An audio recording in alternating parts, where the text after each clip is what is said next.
para que veas la importancia que le damos a la productividad nosotros también, en el mundo del turismo, tú te has dado cuenta que los análisis del turismo casi siempre versan sobre el éxito o el fracaso en función del número de visitantes que llegan cada año. Sí, sí, ¿Eso lo habéis dado cuenta? O sí, sea, ¿tú crees que un país que está pendiente de que tener éxito o no, porque vienen más de 80 más. millones, 82 millones de turistas al año, en lugar de estar pendiente de cuántos ingresos genera por Eso eso es, de lo que se deja. y cuál es el gasto medio o la estancia media?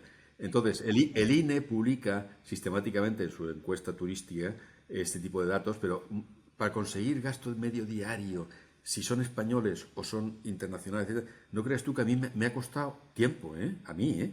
Que estoy en ese tema. O sea, todo es muy complicado. Los datos relevantes en turismo son cuánto gasta al día un turista que viene español y cuánto gasta al día un turista que viene extranjero. Y luego, ¿cuál es la estancia media? No es lo mismo que esté 5 días que esté 2. Muy bien. Pues bueno, todo ese análisis nadie lo hace, pero ni siquiera los expertos turísticos. Aquí hay muchos expertos turísticos que no tienen puñetera de turismo. Y entonces, hablar de turismo en España es hablar del número de visitantes que vienen y de Fitur, que es la mayor estupidez que se ha visto jamás en la vida. O sea, cientos de personas yendo Fitur es pantomima pura, efectivamente. cientos y miles de personas yendo a promocionar algo en un día en el cual todo el mundo promociona lo mismo. Es lo más absurdo en términos de marketing que he visto jamás.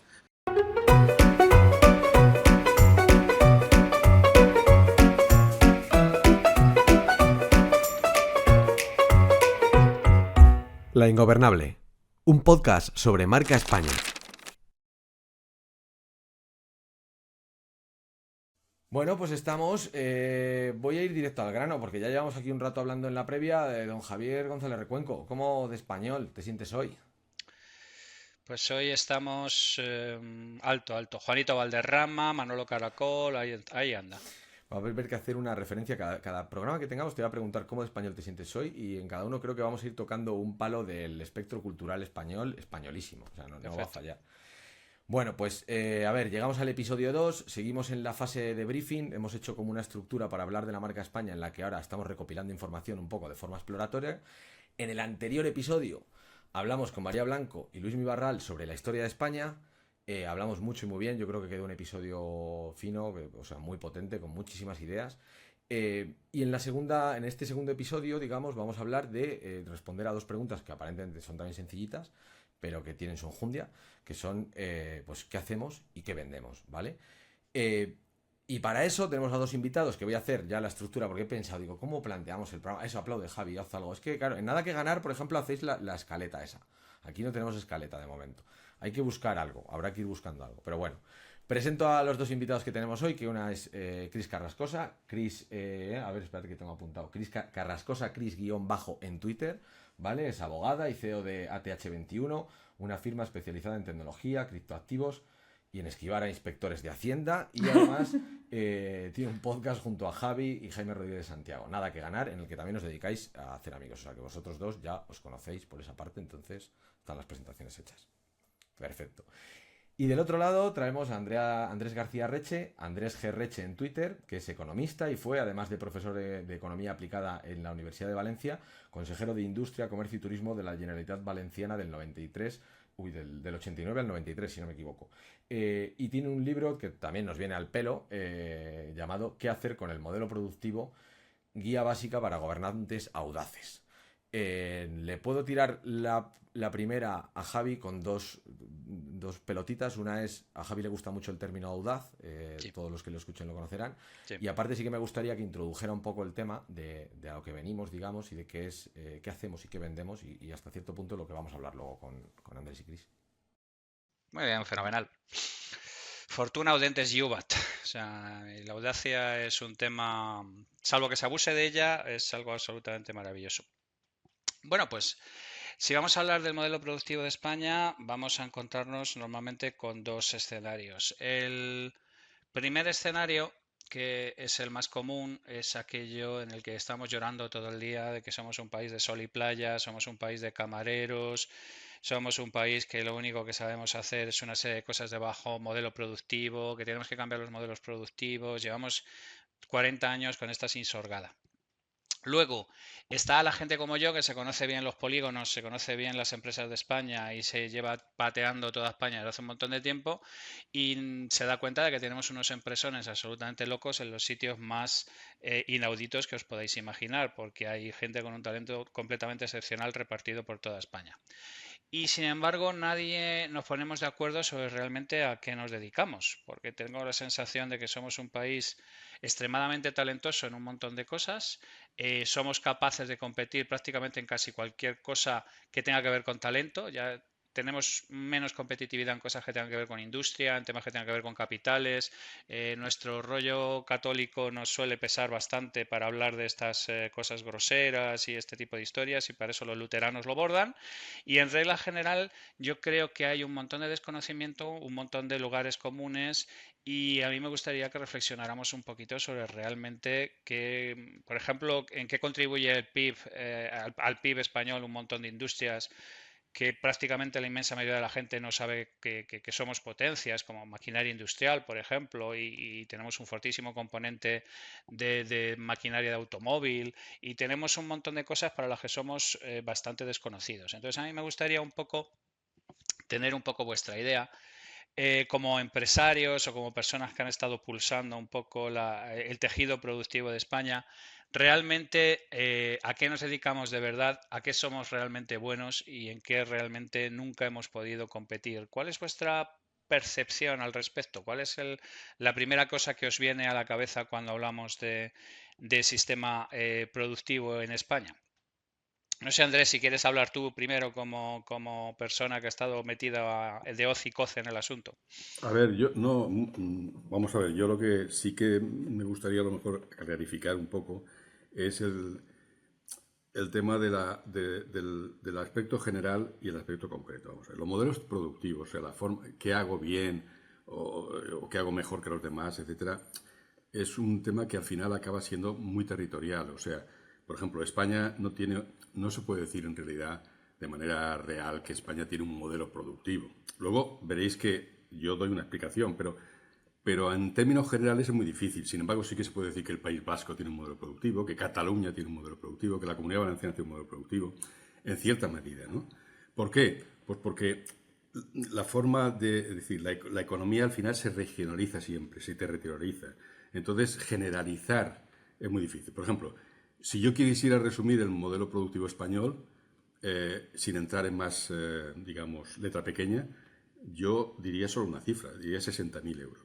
Si tú divides el Producto Interior Bruto de España por el número de trabajadores ocupados, que en este momento están por 20 millones y medio aproximadamente, te salen 60.000 euros. Entonces, ¿qué quiere decir eso? Que nuestra capacidad de nuestro nivel de vida depende de en qué medida, de cuál es el número que te sale de valor añadido por trabajador, porque de eso vivimos todos. Y la renta per cápita sale de ahí, los salarios medios salen de ahí. Entonces, ¿qué diferencia hay entre España y Francia, así en términos muy generales? Porque a lo mejor Francia, no he hecho los cálculos recientes, pero seguro que está por 80, 85.000, Alemania está por casi 80.000, Dinamarca, que es una exageración, está por 104.000. Es decir, si cada trabajador que tú tienes en tu país genera 60.000 euros, de eso comemos todos. Y entonces, en ese aspecto muy general, se puede decir que un modelo productivo depende del nivel de valor añadido que se es capaz de generar, sin entrar ya después en detalles concretos. Claro, si tú ahora bajas al territorio, ¿qué te encuentras? Pues que, hombre, tienes al País Vasco, que tiene una productividad por trabajadora, o sea, una productividad media, así como 10.000 euros superior por trabajador a la media española, 15.000 más que la Comunidad Valenciana, por ejemplo. Cataluña, pues también diferente. Madrid, que es un modelo muy peculiar, muy diferente, que debe estar siempre separado del análisis general, porque no tiene nada que ver, es un cúmulo de cosas acumuladas en un territorio de manera artificial, muy ligado a los presupuestos generales del Estado. Es decir, Madrid no puede estar nunca como comparativa, porque entonces todo se estropea, ¿no? No hay forma de aclararse. Pero lo que serían los modelos de la periferia son perfectamente definibles y se pueden definir en términos generales, por el valor añadido que genera cada trabajador ocupado. Y de ahí verás enseguida, automáticamente, haces la correlación y te aparece el canal de... perdonad que el canal del valor, el salario medio está directamente ligado al valor añadido medio. Y el canal de renta per cápita está directamente ligado a eso. De manera que tú pones un mapa y dices, País Vasco, valor añadido por trabajador, 70.000 euros. Pongamos, no recuerdo ahora si son 70.000 o 68, da igual.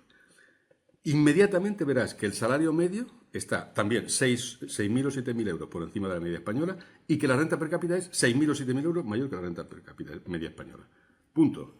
¿Por qué los valencianos somos más pobres últimamente? Pues porque hemos caído en nuestro valor añadido y lo que generamos ahora pues genera 52.000 aproximadamente valor añadido. Ese es un No poco... hemos comentado, claro, que sois los dos valencianos. O sea, tenemos una representación... ¿Ah, sí? De la terreta. Pero tú estás donde... La terreta está sobre representada, sí. ¿Ah, sí? Yo, Valencia, Andrés, Valencia. intento ser profeta en mi tierra. Estamos en Valencia. Ah, muy bien. Muy bien. Intentamos ser productivos como modelo en la comunidad valenciana. Ah, perfecto, muy bien, pues nada. Pues Cris, dale tú, ya aprovechando. A ver, es que yo creo que mi opinión o mi perspectiva de todo esto es más desde la parte más de empresaria. Y la verdad que no, o sea, tiene toda la lógica del mundo lo que ha dicho Andrés. Si he entendido bien, al final un modelo es más productivo en función del valor añadido mayor o menor que es capaz de aportar cada trabajador. Claro, si nos preguntamos ¿y qué influye a la hora de que un trabajador pueda añadir más o menos valor? Pues ya ahí, claro, entramos en un debate donde yo como empresaria reciente, porque solo llevo 3 años con mi empresa, pues siempre me voy a ir a lo que creo que pueden ser las trabas que impiden que en determinados territorios los modelos productivos sean más productivos aún. Creo que, y esto a su vez está muy ligado a una cosa que a mí no me gusta, que es la política. Entonces, no me gustaría tampoco como caer en lo que, en ese populismo de parece que eres de un sitio o de otro, pero creo que es inevitable aceptar que en términos generales hay determinados gobiernos o determinadas ideologías de un lado o de otro que influyen tradicionalmente de una forma o de otra en los modelos productivos.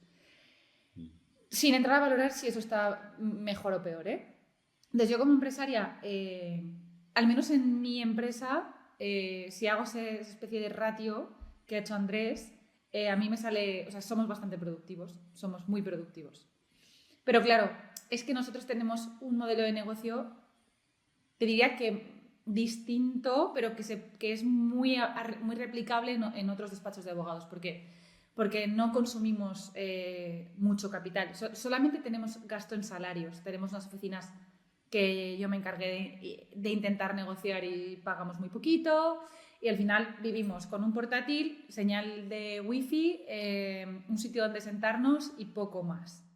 A partir de ahí, nuestro gasto solo son salarios. O sea, no consumimos muchos recursos. Pues claro, si yo me paro a pensarlo por mi lado es lo mismo, sí, claro, bueno, nosotros muy productivos en ese rango, no sé si estamos en ello de serlo más, pero claro, nuestro gasto está en salarios, pero por orientar, porque claro, yo venía aquí con la idea, digo, modelo productivo es algo súper guapo, ¿no? Que lo resume todo, y me dices tú, Andrés, y también entiendo que Javi va a ir un poco por el estilo de, en realidad el modelo productivo son los padres, porque nosotros tenemos 17 modelos productivos, entonces, ¿es sostenible que tengamos 17 modelos productivos? Podemos, o sea... ¿Es necesario tener un modelo productivo? Porque a lo mejor es planificar el aire. Bueno, pero vamos a ver, es que tú bajemos un poco más al detalle.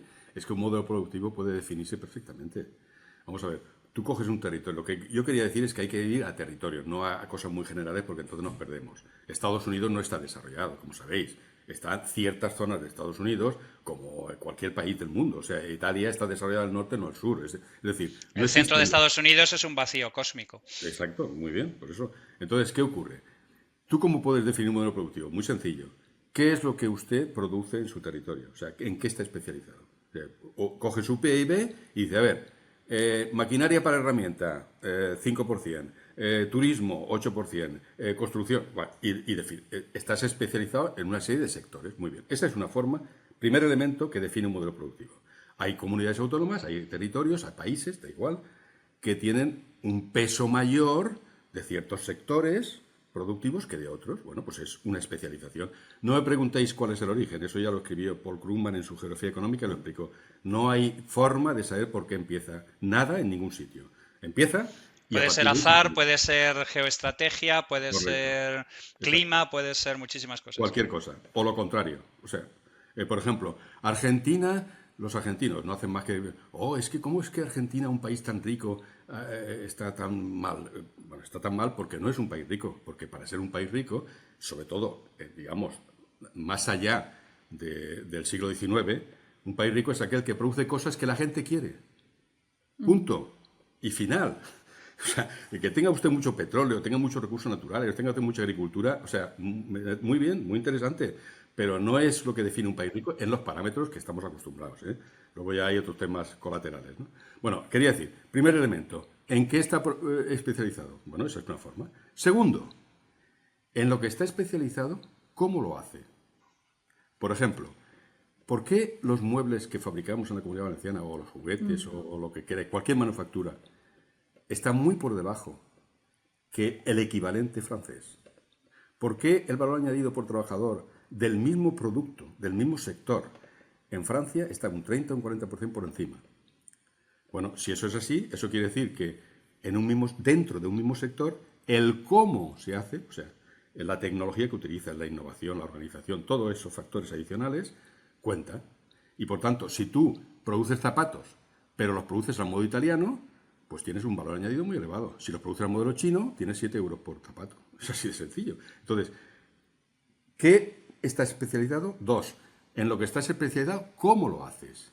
Y por último, ya un tercer factor dinámico, que es qué capacidad de adaptación tiene ese sistema. Es decir, si tú, conforme va habiendo cambios en el mundo y en la competencia, tú no reaccionas, ese modelo productivo está llamado al fracaso. Si tienes un modelo productivo lleno de instituciones, de innovación, de I+D, de muchas cosas, de instituciones que hacen que puedas resistir y enfrentarte a los cambios rápidamente, pues entonces eres un modelo productivo robusto. Y entonces esas tres cosas definen muy bien un modelo. Tú los pones la plantilla encima de cada territorio y de a ver, ¿usted qué produce? ¿En qué está especializado? 2. ¿Cómo hace lo que hace? Que eso acaba siendo en qué valor añadido acaba teniendo usted. Si es más innovador o utiliza más tecnología, tiene más valor añadido. Si tiene menos, menos. Y luego, ¿qué capacidad de adaptación tiene a lo largo del tiempo? Y lo ves enseguida. Ese es un poco el siguiente marco, ¿no? Pero eso es muy interesante porque, por ejemplo, tú puedes tener un país como Japón completamente devastado después de la Segunda Guerra Mundial, completamente humillado en términos morales, que se dedica a redimirse a sí mismo por medio de un tema completamente planificado y organizado a nivel país, ¿vale? O puedes tener una cosa que te sirve durante un tiempo. A mí me ha parecido muy buena el punto este de que tú tienes algo que el resto de la gente lo tiene. O sea, Arabia Saudí ha estado durmiendo durante siglos encima de las mismas bolsas de petróleo y durante todo el tiempo en el que no se ha comercializado, no ha sido un bien querido, pues se han dedicado a recoger boñigas de dromedario del desierto. O sea, que es una cosa que evidentemente tiene sus puntos. Denia es un sitio que durante muchísimo tiempo se especializó en uva pasa para exportar por todo el mundo y luego el tema se reconvirtió y no han encontrado todavía la tecla porque se han entregado brutalmente a la construcción y se han cargado la marina. Y, o sea, quiero decir que es que hay un montón de decisiones estratégicas a lo largo del tiempo que algunas son buenas, otras son malas, la suerte influye, hay un montón de cosas.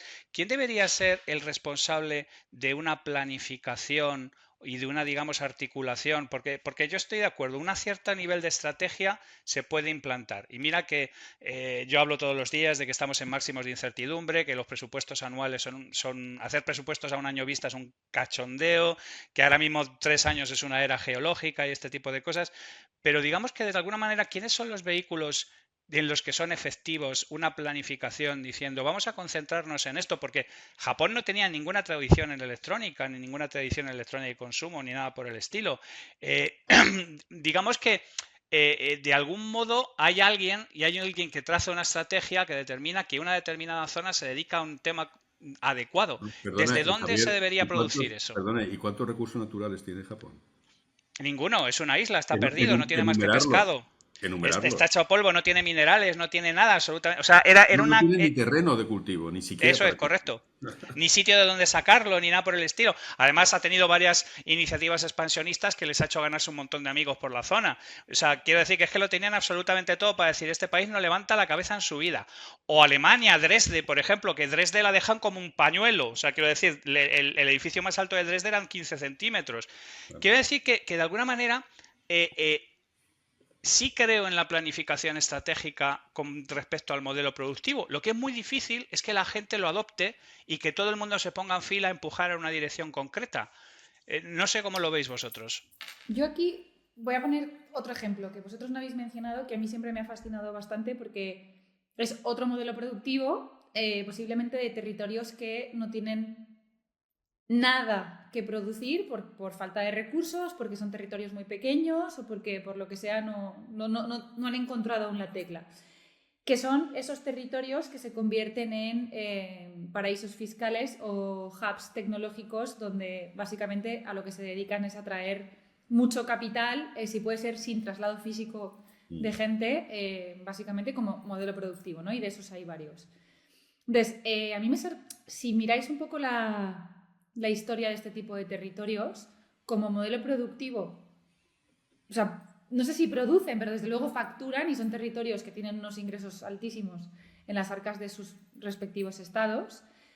Hilando con la pregunta de Javi, no sé exactamente en qué momento, qué autoridad decide que ese va a ser una estrategia a largo plazo del territorio, pero sí tengo claro que para que sea sostenible a medio y largo plazo necesita tener sí o sí un marco regulatorio que lo favorezca, que lo estimule.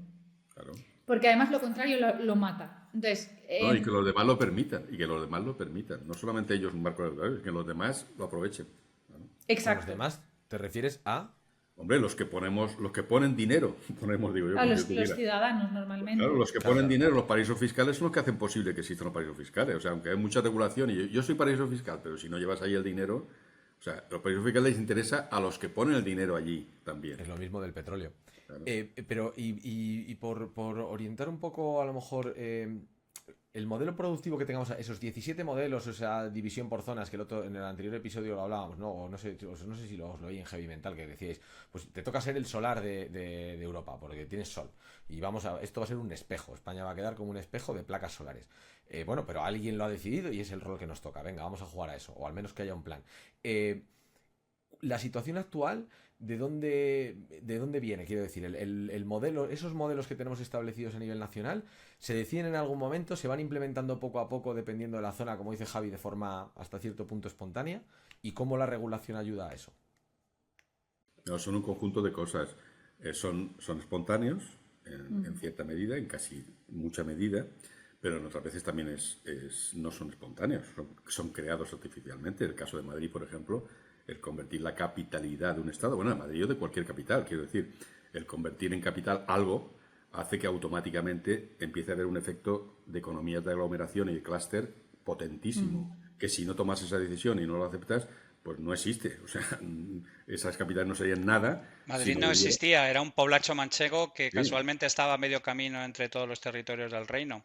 Cuando se llevan la corte ahí, hacen una decisión de qué es lo que va a ser Madrid. Pero es muy importante entender el concepto de economías de aglomeración y de clústeres. Y todo aquello que hizo Alfred Marshall, todo aquellas que le pareció a la gente tema menor, pero que es esencial, que es el tema de las economías externas, eso que llamó economía externa. Es decir, que cuando alguien va a un sitio, genera ya una serie de atractivos y de servicios y de trabajadores formados y de proveedores, etcétera, que hace que vengan los demás ya, eso que se llama economías externas.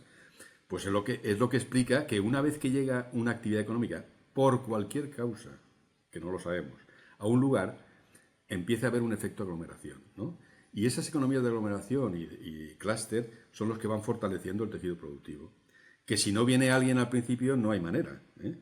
Pero las causas por las cuales vienen no se sabe, ¿no? Entonces la cuestión Andrés, es el ejemplo podría ser como el textil igual en Arteixo y toda esa zona, ¿no? El textil en Arteixo, el textil en Onteniente del COI, ¿no? En nuestro caso, Elche, sí. los juguetes en Ibi, Gijona con el helado, en fin, o sea, el calzado en el Valle Delta.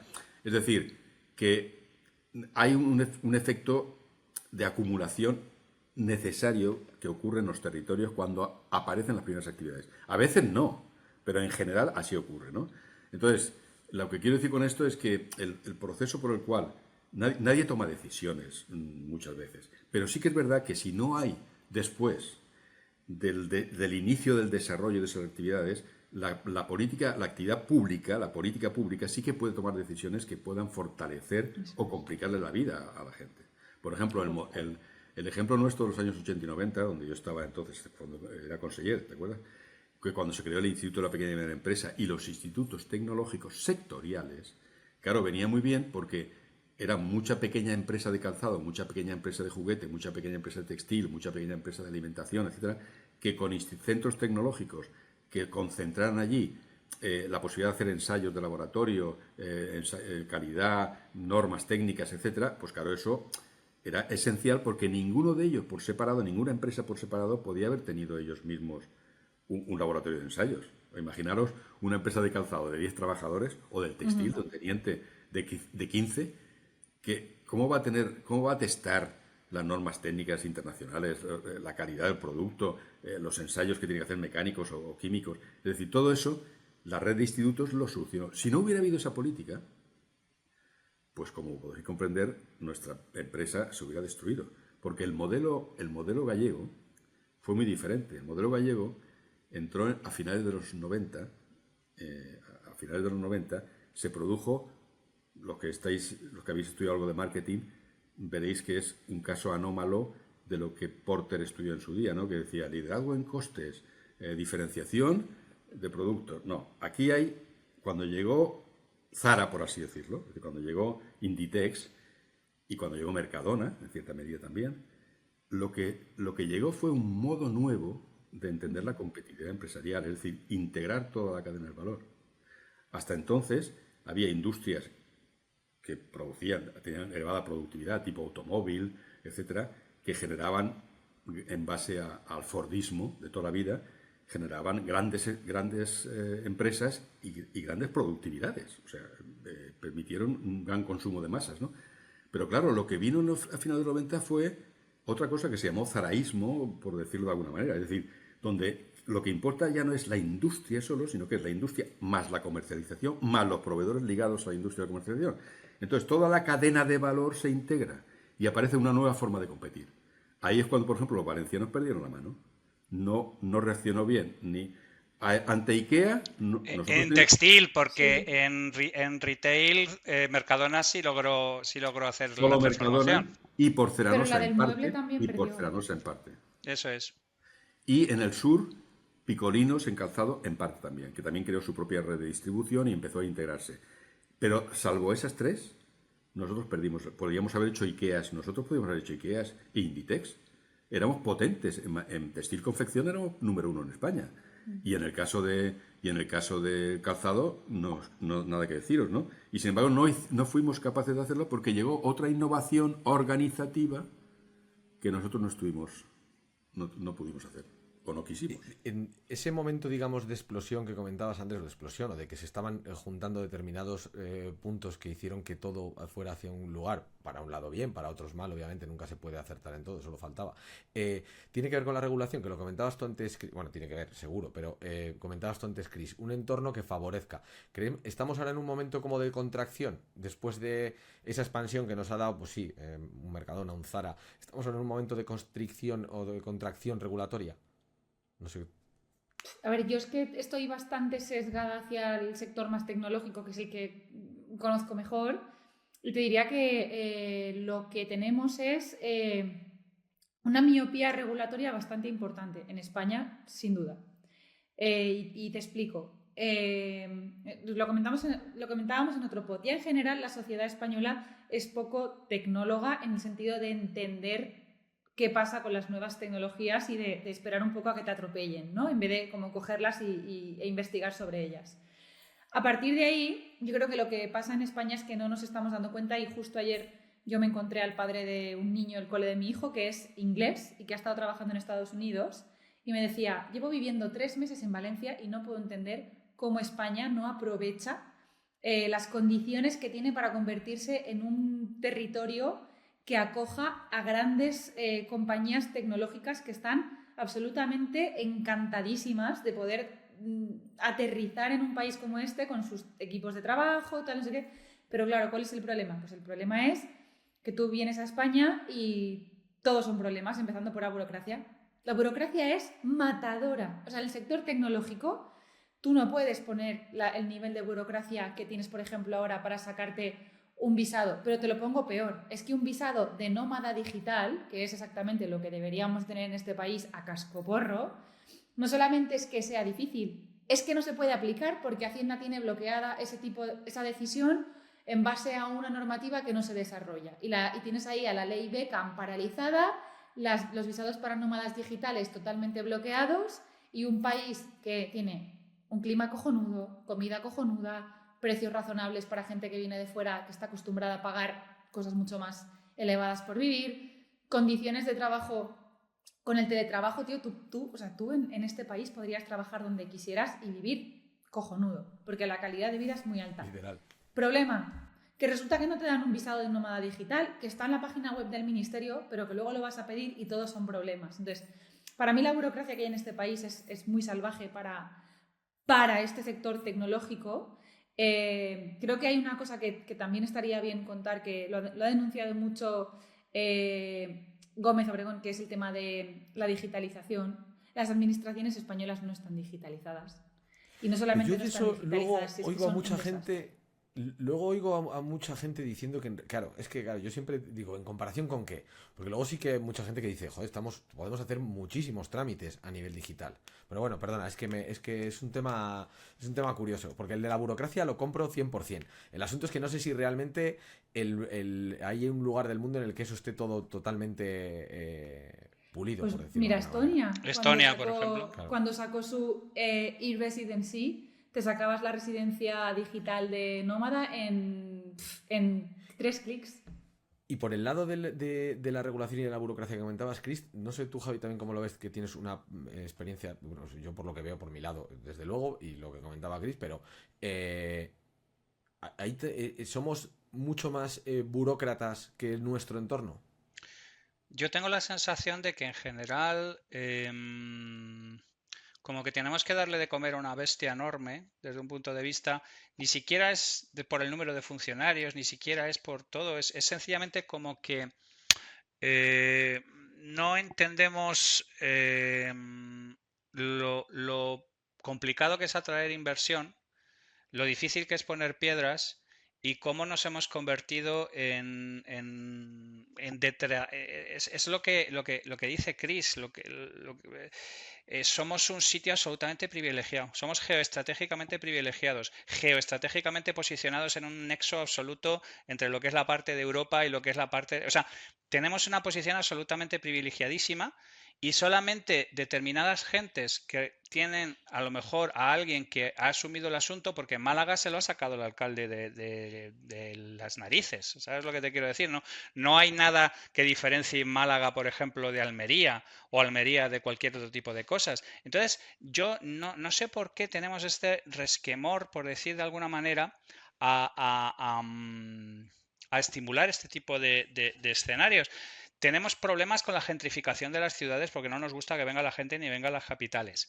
En breve vamos a tener problemas en Madrid porque han entrado muchísimo capital latinoamericano, se han comido todo el centro de Madrid, todas las zonas premium, expulsando también un montón de gente. O sea, no somos capaces de tomar una apuesta decidida estratégica por algo en concreto que hacer. Y ahí la problemática, y ahí sí me gustaría tu opinión, Andrés. ¿Tú cuál es tu percepción real de qué capacidad tienen los políticos de hacer lo que tú estás planteando? Porque claro, tú estás hablando de los institutos tecnológicos, yo me los conozco bien, o sea, yo soy muy amigo de la gente de Tecnalia, yo soy muy amigo de la gente de Lita en Aragón, yo sé que se han hecho un montón de cosas bien, pero por otro lado tengo la sensación como que o tú ves, por ejemplo, cuando Franco se da cuenta que a base de golpes en el pecho falangistas como país no nos vamos a comer una puta mierda y le entrega las llaves de la moto a López Rodó y a los tecnócratas. O sea, ¿en qué momento, digamos, los políticos dicen, oye, ¿cómo creamos valor en lugar de contribuir a esa percepción, por ejemplo, de la que tiene Chris, de que esto es un Cristo en el que todos son puertas y todos son vallas? Es que no sabía por dónde empezar, vamos a ver. Inténtalo por el principio. Sí, ha habido como un muestrario de melones, coja usted el que más rabia le dé. Es que lo que dice Vaya Chris... por delante que cuando hablé con Andrés por primera vez, le digo, bueno, pues me interesa tu opinión, tal, no sé qué, y me dice, yo te avanzo que este país no tiene solución. Exacto. Bueno, ya llegó a eso, Estamos de ya acuerdo. llegó a eso Ortega y Gasset, o sea, quiero decir que no. Se acabó el Lo que programa. dice, No hay lo que problema. dice- Lo que dice Chris tiene razón, pero acabas en la melancolía. Tiene razón, ¿por qué? Porque si tú miras el indicador de Doing Business que publica el Banco Mundial y empiezas a mirar la facilidad para hacer negocios en España, pues hay cosas como, en fin, el inicio de apertura de un negocio, etcétera, etcétera, el tema de los controles previos para montar cualquier actividad que depende de los ayuntamientos por una parte, de la sanidad por otro, del Estado por otro, en fin.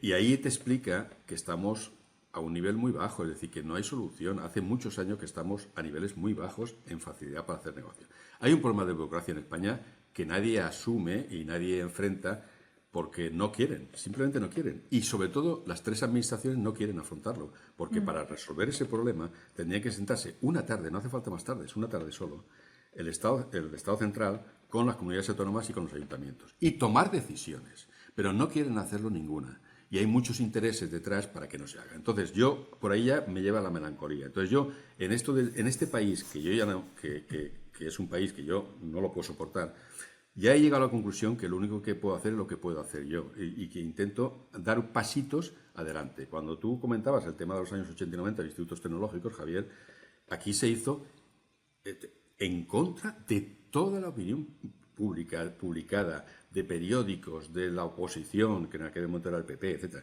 Era imposible, no se podía montar nada, era todo un desastre, se creó el parque tecnológico, se crearon 16 institutos tecnológicos sectoriales, que es una barbaridad, financiados por la Unión Europea.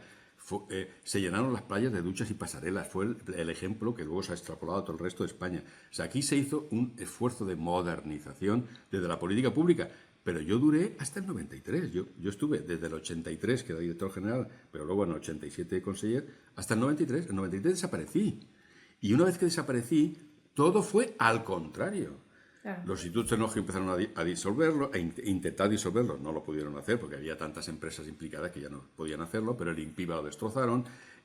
Hasta que he vuelto hace 6 o 7 años a montar la Agencia Valenciana de Innovación, que ya me han vuelto también a tirar porque ya llega otra nueva renovación política y, por supuesto, será destruida. Esa Agencia de Valenciana de Innovación, lo digo porque es importante sobre lo que estamos hablando. Lo que se intentaba ahí es ir a lo que podemos hacer realmente sin entrar ya en grandes reformas que en España son imposibles. Y además, tal como está el ambiente político, olvidaros. Todo lo que necesite consenso, olvidaros. No existe. No es posible, de ninguna manera. Entonces, nosotros, ¿qué es lo que intentamos hacer? Y está en nuestras fuerzas. Por ejemplo, ¿os habéis dado cuenta que cuando se habla de generar valor, porque cuando tú hablas de nómadas digitales y de convertir el territorio nuestro en lugar atractivo para las inversiones, a mí todo eso me parece muy bien. Pero yo en eso soy un poco más patriota, entre comillas. Quiero decir, yo quiero desarrollar mi país, no quiero que vengan aquí a instalarse todos porque esto es muy guay, se come muy bien y tenemos mucho sol. Que está bien, que no digo que no, ¿eh? Eso Málaga lo ha hecho, muy bien, estupendo, para ella todo para ella. Alicante ha tenido muchos intentos de hacer eso. ¿Lo quieren? Para ellos. Ya saben que yo estoy en contra. O sea, totalmente en contra. ¿Por qué? Porque yo lo que necesito es resolver mi problema de atención primaria, las infecciones nosocomiales hospitalarias, el tema de los plásticos, microplásticos al mar, el tema energético. O sea, hay millones de cosas que debemos resolver, que España podría resolver, porque tiene un panel de científicos de primer nivel mundial. Os recuerdo que a pesar de que gastamos nada en I+D, o sea, un 1,40%, que no llega ni siquiera al 40%, o sea, una miseria, a pesar de eso, nosotros somos el 10º país o 11º país del mundo en producción científica de calidad. Tenemos expertos en numerosas materias de primer nivel. ¿Sabéis quién se aprovecha de todo eso? Ya os lo digo yo, España no. Y las empresas... Estados Unidos, Sí. la gente que acoge a ese tipo de gente, que, por cierto, hemos invertido una pasta en formarlos para que luego se vayan para allá. Entonces, ¿por qué no ¿por qué nos hacemos la pregunta de por qué está ocurriendo eso? Porque eso tendría fácil solución, ¿no? Digo yo. Yo tengo una teoría sobre esto. Claro, al final todo lo que es I+D a mí me resulta familiar porque trabajo en el sector tecnológico y sea ámbito clínico, médicos, alimentación, todo lo que tenga que ver con I+D me toca de cerca. ¿Sabes cuál es la sensación que tengo yo? Que en este país el I+D se ha dejado de lado en cuanto, no solamente a inversión pública, sino incluso a nivel de estimulación privada, utilizando mecanismos fiscales. No existen, no existen ni la inversión pública ni la estimulación privada. ¿Por qué? Porque creo que seguimos viviendo en un país donde nuestra clase política, que es la que suele tomar estas decisiones como a más alto nivel, dos cosas, una de dos, no sé cuál de las dos, o igual las dos combinadas. Piensan que como la tecnología es intangible y el I+D es a largo plazo, no les va a pillar a ellos en el sillón y no van a aprovechar los resultados que se produzcan de toda esa inversión, con lo cual que lo haga el siguiente. Yo, para tener que descubrir un chip, me lo voy a inventar, que permita reducir un proceso en 7 horas, lo va a encontrar un empresario dentro de 7 años y yo no voy a estar aquí, me da igual. Y la otra es que de verdad no entiendan la importancia que puede tener, ya no sé si la inversión pública, que también, pero si estamos tiesos lo puedo entender, pero al menos enchufa mecanismos a nivel de deducciones, bonificaciones, reducciones en los impuestos a empresas que hacen I+D, que lo que has hecho es justo lo contrario. Pero ahí, que se ha ido reduciendo. Claro, Andrés, pero tú sabes lo que cuesta. Tú haces I+D y yo tengo clientes en el despacho que hacen I+D, además un I+D como sofisticado, o sea, a nivel ya de patentes. Luego llega Hacienda y al año siguiente te envía un requerimiento y te dice: justifíqueme que usted cumple con todos los requisitos para aplicarse la deducción de I+D. Y te pide una serie de cosas que son absolutamente surrealistas. Entonces, claro, sí, la deducción la tienes, pero ¿sabes cuál es el problema? Que los incentivos para aplicarte la deducción son absolutamente negativos, porque para aplicarte una deducción de, me lo voy a inventar, el 15%, tienes que tener a una persona trabajando 3 meses al año para generar toda la documentación que Hacienda te va a pedir el año que viene. Entonces, está mal parido. Eso está muy bien, Chris. Eso está muy bien. ¿Cómo nos hemos metido en el agujero? Perdón. Pero hagamos la siguiente pregunta. Tú que eres empresaria, ¿tú necesitas realmente, tú no crees en la I+D? Es decir, ¿tú no crees que la I+D es un factor de competitividad de primer nivel? Absoluto. O sea, un empresario, pongamos por caso que no sabe todavía que la innovación le puede situar en primera línea del mercado, y no solo eso, sino que la innovación le puede convertir en un monopolista temporal. ¿Cómo es posible que todavía a estas alturas no lo entiendan los empresarios? Es que, claro, cuando tú miras la I+D, el porcentaje del PIB que gasta España respecto al resto, ¿por qué resulta que la distancia entre las empresas privadas, entre el porcentaje que la empresa privada invierte en I+D en Europa, como media, y las españolas, es mayor la brecha que entre el Estado español y los estados extranjeros? Es decir, el problema en España no solamente es que el Estado invierte poco, pero mucho más en proporción que lo que debería invertir la empresa privada y no lo hace. ¿Y por qué no invierte la empresa privada? Por el tipo de sectores que tenemos y por la dimensión.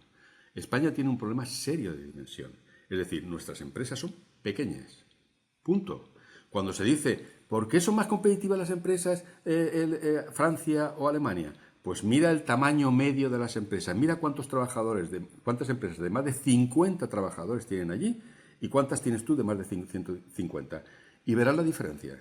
Si relacionas lo que acabas de decir, o sea, que España es un país más de pyme que otra cosa, si tú piensas lo que le cuesta a una pyme tener que poder cumplir con los requisitos que te pide la ley para poder aplicarte el I+D, es el problema perfecto. Como en todas partes. Claro, pero es el problema perfecto. O sea, al final, si tú no bajas un poco esa barrera, siendo España un país de pymes, el I+D nunca va a despegar. Hombre, claro, uno de los primeros problemas que hemos encontrado, que es en lo que estábamos, digamos, los 4 de acuerdo, o los 3, que sois los que tenéis más la idea, era esa parte de la burocracia. Creo que esto atiende la parte que dice Chris y tiene todo el sentido. Es decir, hay zonas opacas que como yo como pequeña empresa no puedo desbloquear del juego hasta que no tengo a alguien que se dedique a desbloquearlas. Porque si se me ocurre incluso desbloquearlas no teniendo yo a alguien, es posible que me metan en un lío de 3 pares de cojones. Entonces, claro, entiendo, pero ¿por qué nos metimos en ese agujero? Es decir, ¿por qué de repente estamos aquí 4 personas y todos tenemos súper puñeteramente claro lo que pasa? ¿Y cómo pasó? Es decir, ¿cómo pasamos de generar institutos tecnológicos que dieran facilidades a poner barreras a todo? Es decir, ¿es porque ha ido muy bien y hay que cortarlo? O sea, no sé si hay Ojalá fuese idea eso, Alex. De hecho, yo casi iría un poco más para arriba, aguas arriba, ¿no? sumándome un poco al bucle melancólico de Andrés, ¿por qué somos incapaces de trabajar de manera coordinada en algo? ¿Por qué tenemos este odio africano que nos concentramos más en sabotear lo que posiblemente haya hecho el otro que en intentar llegar a algún tipo de acuerdo? ¿Es algo genético? ¿Es algo atávico? ¿Es algo que no hemos solucionado históricamente? ¿Cuál es el problema ahí? Mira, ¿os acordáis de los años 90? En los años 90, Algo, muy poquito, pero... Bueno, los valencianos en concreto jóvenes no sé, pero No se yo acuerdan de sí, yo en mucho. concreto sí. Sí. yo la suerte o desgracia que tengo es que ya he vivido mucho y entonces he vivido todo. Entonces, claro, La suerte. viví aquello. Y entonces, ¿qué ocurre? Cuando los socialistas, por ejemplo, en la época de Felipe González, empezaron a privatizar empresas porque el Estado se había convertido, después del franquismo, en un lugar, en una especie de saco sin fondo, donde había todo tipo de empresas ahí dentro. Unas porque habían sido rescatadas, otras porque no sé qué. Había empresas de alimentación, había supermercados, había de textil, había de todo. No te puedo imaginar, si buscáis en Internet la lista de las empresas antes de privatizarse todo el Estado, os encontraréis cientos de empresas de lo más variopinto y absurdo que te puedas imaginar. Por tanto, tenía sentido empezar un proceso de privatización. Eso es lo primero para quitarse... y entramos en la Unión Europea y eso era una condición inevitable, ¿no? Entonces esto empezaron. Pero ¿qué ocurrió? Que cuando llegó Aznar, lo que hizo Aznar de grave, Aznar y Rato, muy grave, fue dejar totalmente desprovisto al Estado español de capacidad estratégica de actuación en el futuro. Es decir, las Endesa, las Repsol, las Telefónicas, todo se privatizó por completo. Este es el gran tema. Todo se privatizó por completo. A la altura del año 98 no teníamos, España no tenía en su poder, España, el Estado español. Ellos confiaron en que esas empresas quedarían en manos, y provisionalmente así fue, de algunos bancos españoles, de la Caixa, de no sé qué. Y durante un tiempo más o menos se podía controlar. Pero era inevitable, se veía venir, la globalización era un hecho, y por tanto era como ha ocurrido, que en 15 o 20 años ninguna empresa estaría en manos españolas, como ocurre hoy en día. ¡Ninguna! ¿Sabéis lo que significa que ninguna? No hablo ya de líneas aéreas, hablo de Telefónica, en un momento en que la inteligencia artificial es estratégica. Hablo de Repsol, hablo de Endesa, hablo de todo. ¿Por qué es relevante que tenga que un Estado, y lo pregunto desde, o sea, yo tengo mi propia idea de esto, que probablemente, pues eso, está un poco por lo que estás comentando ahora, pero ¿por qué es relevante y de qué lugares el Estado debe de tener un mínimo de control? Pues no, mira, pregúntale a los franceses que tienen Electricité de France, France Telecom, etcétera. Pregúntale a los alemanes con Deutsche Telekom y las eléctricas. Pregúntale a los italianos con Enel y verás por qué.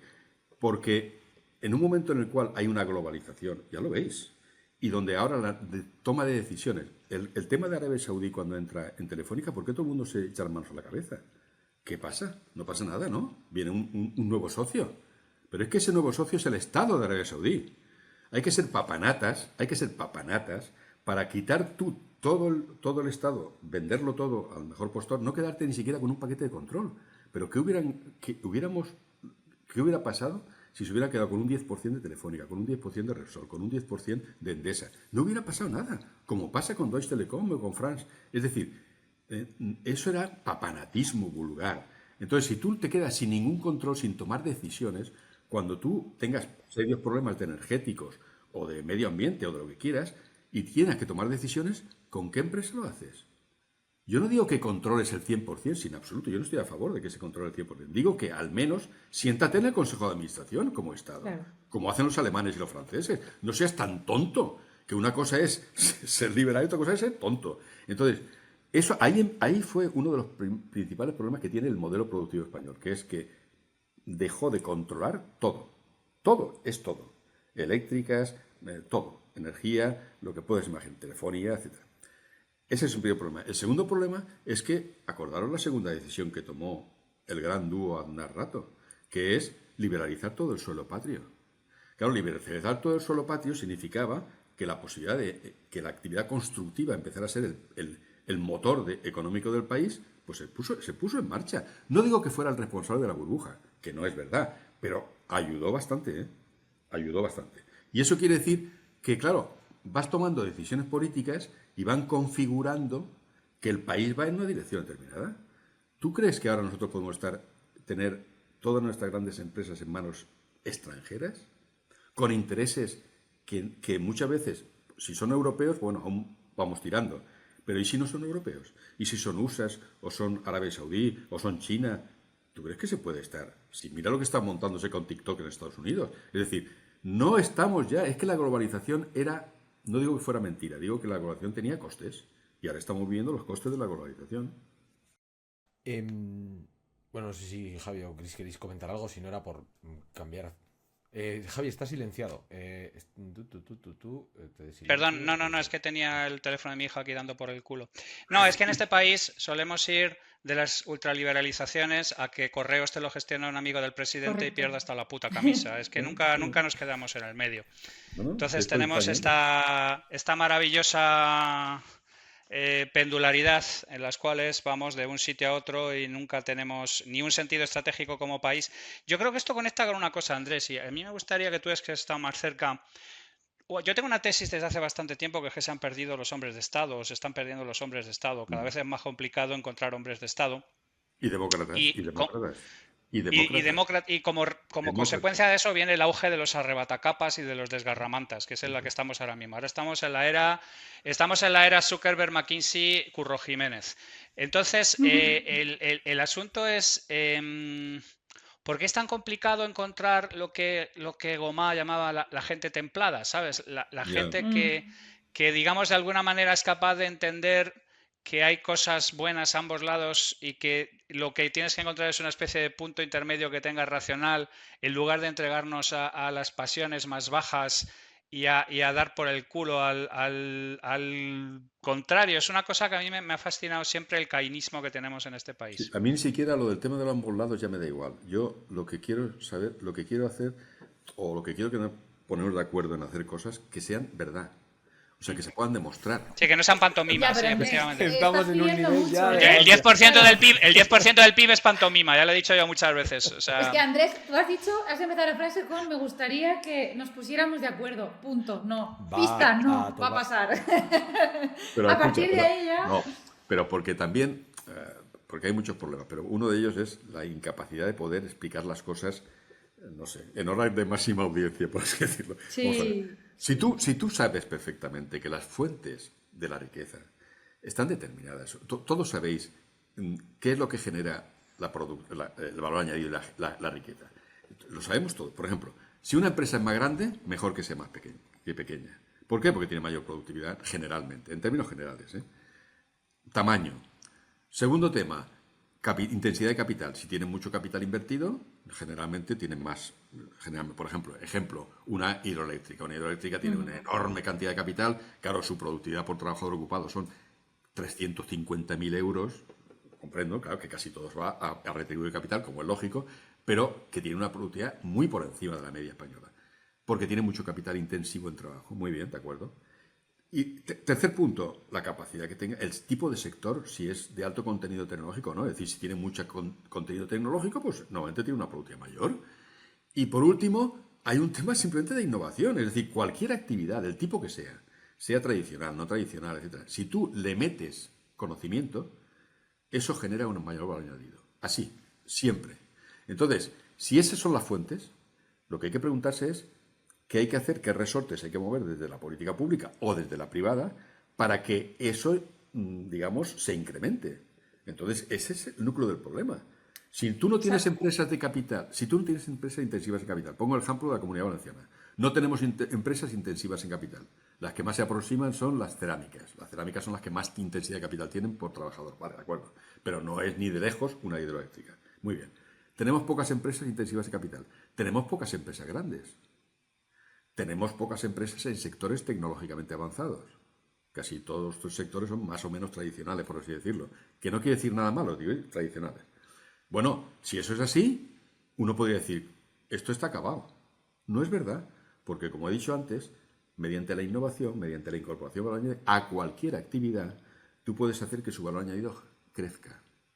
¿Por qué Mercadona paga a sus trabajadores casi 30.000 euros por trabajador cuando la distribución, no digo alimentaria, que está en 18.000, la distribución en general está en 20, 21.000? ¿Por qué? Porque si tú entras en la memoria anual de Mercadona y empiezas a sumar los beneficios y los salarios, te das cuenta que Mercadona tiene un valor añadido por trabajo de 42.000 euros. Con eso puede pagar 30.000 euros a un trabajador y quedarse con beneficios. Pero hay muchos otros que no lo hacen, que no lo pueden hacer. Y es un sector muy tradicional. Y no solamente es un sector muy tradicional, sino que además compite por precios bajos, que es todavía, o sea, modelo... No, y sin embargo tiene un valor añadido muy elevado. Muy elevado para el sector, un momento, elevado no es. Porque una cerámica tiene mucho más valor añadido por trabajador que ellos, pero porque tiene mayor intensidad que tal, ¿no? Quiero decir con esto que incluso los sectores tradicionales, si tú le metes innovación, del tipo que sea, organizativa, lo que quieras, tecnológica, como quieras, su valor añadido sube respecto a los mismos del sector que no lo hacen. ¿Eso nos da una pista? Hombre, ¿qué vamos a ver? Yo sí, está claro. Es que los números está claro. A mí, yo es que creo que es indebatible y creo que Mercadona en la Comunidad Valenciana es un ejemplo perfecto de empresa que de unos años a esta parte ha estado invirtiendo cantidades ingentes en innovación y los resultados están ahí, pero dos cosas. Juan Roche es de mi promoción, ¿sabes que Juan Roche es de mi promoción? ¿Ah, sí? Él y su mujer es de nuestra promoción del 73. Estudió en la misma Yo soy fan. Yo soy bastante fan. Yo soy de las que estudió un máster y en el máster tuve que estudiar el modelo productivo de Mercadona y por qué ahora genera lo que genera. Pero dos cosas. Una como más a nivel empresarial y otra más a nivel social. Manda narices que una empresa que consigue cada año más beneficios no es fácil. O sea, hola, la gente que no haya montado una empresa en su vida, os lo digo yo, es muy difícil y sobre todo en sectores como la alimentación, ser cada año más productivo y más rentable. Es muy difícil. Entonces, sobre todo si encima no es a costa de bajarles los salarios a tus trabajadores. Manda narices que en un país como España, con un señor como Juan Roche, que está consiguiendo que Mercadona cada año gane más dinero y paga cada año más a sus trabajadores, tenga que estar constantemente peleando contra las críticas que se lanzan desde las instituciones públicas. O sea, vamos a ver, somos todos esquizofrénicos o podemos intentar, como decías tú, Andrés, ponernos de acuerdo en que hay alguien que lo puede estar haciendo bien y simplemente callarnos. Es que no hace falta aplaudir. Con callarte es suficiente. O sea, no tirar piedras, no le aplaudas. No, pero no son instituciones públicas. No son instituciones públicas, Son determinados miembros de instituciones públicas. No. Vale, precisemos eso. Y pero luego es por la pantomima. Sí, pero es por la pantomima que hablaba antes Andrés. Es que es. Javi, pon el ejemplo de Ferrovial. Es que al final, si no tenemos la conciencia que dices tú de hombres de Estado, de que no hace falta que aplaudas con no tirar piedras te sobra, al final lo que pasa es que empresas que generan mucho en España dicen, ¿sabes qué? Que hasta aquí he llegado, me voy. Entonces, esa responsabilidad social que yo echo de menos mucho desde hace años. Y la segunda, no en la parte más de... O sea, más en la parte de tecnología pura, yo sí tengo la sensación de que lo que pasa en España es que vienen las grandes y encuentran muchas facilidades. Entonces, al final, si vienen las grandes extranjeras y te montan en cualquier ciudad un mega hub de innovación y la tecnología que generan la van a utilizar ellos en sus matrices en no sé dónde, tampoco estamos haciendo mucho, ¿eh? Exacto. Estamos dándoles una ventaja no solo eso. de puta madre para no que solo luego eso. se lo lleven a otro sitio. Perdona, no solo eso. Es que te contratan a todos los ingenieros informáticos que tienes aquí y cuando tu empresa de aquí, valenciana, que quiere, mi intermedia, que quiere desarrollar, etcétera, va a buscar un informático, no tiene. Porque lo han contratado esa multinacional que tanto os gusta porque ha venido aquí a comercializar a nada más y a un poquito más. Yo del desarrollo endógeno es que yo prefiero eso. Que decir, yo estoy por la labor de desarrollar un país con sus propios recursos en la medida que se pueda, naturalmente. O sea, no estamos hablando aquí de autarquía. ¿Y cuáles son precisamente, porque quería ir un poco ahí, porque aparte de que estamos haciendo la Ingoberneleta, o sea, el podcast sobre la marca de la Comunitat Valenciana, tenemos una representación brutal, pero ¿cuáles son? Porque claro, yo ahora me quedo aquí, ¿no? Estoy yo aquí tomando notas, tenemos un problema de burocracia, nos vamos a la remierda, y luego todo, o sea, bueno, fatal todo. ¿En qué somos ahora mismo líderes, digamos? ¿En qué puntos ahora mismo estamos bien? Aunque con todas las trabas que hay, pero ¿en qué lugares, digamos, estamos bien? Y no sé cómo lo veis por tu lado de tecnología, por tu lado también, Javi, del sector empresarial y por tu lado, Andrés, del conocimiento que tienes de todos estos años. ¿Hacia dónde creéis? Porque claro, decimos innovación, pero es que hablar de innovación es como hablar del sexo de los ángeles muchas veces. Es decir, eso tiene que bajar a una capa porque yo que en marca cuando trabajamos y demás, innovación es una palabra comodín. Yo digo innovación, como podría decir resiliencia, claro. disrupción o whatever the fuck, ¿sabes? Da igual. Entonces, claro, ¿cómo eso le llega al señor de la pyme de Castrojerizos del Monte que tiene vacas y que sí, que innovación puede ser que tarde 2 minutos menos en ordeñar a las vacas o que el papeleo se lo haga mediante un CRM que le permita vender online, bla, bla, bla? ¿Cómo eso se aterriza? Y bueno, pero aquí he abierto muchos menos. Pero ¿dónde somos buenos? Vamos y luego vamos hacia ahí. Perdón. Bueno, yo es que creo que donde somos buenos, yo diría que hay empresas españolas que son muy buenas en lo que hacen y otras que no lo son. Y están por todas partes. Perdona. En el País Vasco te encontrarás empresas de máquinas de herramientas muy buenas y otras que no lo son tanto. Te encontrarás, por ejemplo, en Cataluña, empresas de muy buen nivel en alimentación y en otros campos, a farmacéutico, por ejemplo, muy relevantes y otras que no. Es decir, no creo que sea un tema de que hacemos bien en general en España. Yo no veo... Sí, Andrés, ¿no crees que igual en España sí que hay determinados sectores en los que quizás despuntamos? No sé, por ejemplo, aquí no tengo una opinión formada, lo voy a dejar caer para que lo debatamos. Por ejemplo, esto sale un poco también de la Comunidad Valenciana, pero creo que ya es replicable un poco a otras comunidades autónomas. En la Comunidad Valenciana somos muy buenos en el sector de la reproducción asistida. Muy buenos. Sí. O sea, yo conozco mucha gente que viene de muchísimos países del mundo porque somos muy buenos en eso. Entonces, yo creo que sí que hay sectores, y vuelvo a repetirme porque yo solamente conozco la parte más tecnológica, en la que en España sí tenemos pioneros o empresas con muy buenos resultados que consiguen ser punteras en lo que hacen, ¿no? En el análisis, creo que en todo el tema médico, clínico, investigación, también somos bastante buenos. O sea, creo que en España se han descubierto cosas bastante importantes a nivel salud, medicina, etcétera. Sí. Sobre todo teniendo en cuenta con los recursos con los que cuentan, sobre todo a nivel público, ¿no? Entonces creo que igual si nos quitamos, y Javi y yo esto lo hemos hablado muchas veces, si nos quitamos un poquito el complejo de españoles, igual sí que podemos encontrar sectores en los que somos bastante buenos. De hecho, yo voy a coger un poco la bandera de Alex, y a pesar de que estoy completamente de acuerdo con lo que dice Andrés, que es que de verdad hay empresas de todo tipo y yo me he pateado todos los polígonos y todos los centros de innovación y hay empresas tremendas, competitivas a nivel mundial y hay auténticas mediocridades, porque es que la campana de Gauss es muy cruel y apela a todo el mundo. Pero sí hay una cosa que yo sí creo que es global, que yo he intentado recoger con el tema mío del CPS hispano, que es el tema este de que somos muy funcionales cuando las situaciones se vuelven muy escasas y cuando las cosas se vuelven muy impredecibles. Y estamos ahora mismo en máximos de incertidumbre. Y yo encuentro en un montón de empresas internacionales que tienen colocados a españoles, italianos, gente por el estilo, en situaciones, digamos, donde lo que hace falta es pensar un poco fuera de la caja. Que ha sido algo que históricamente...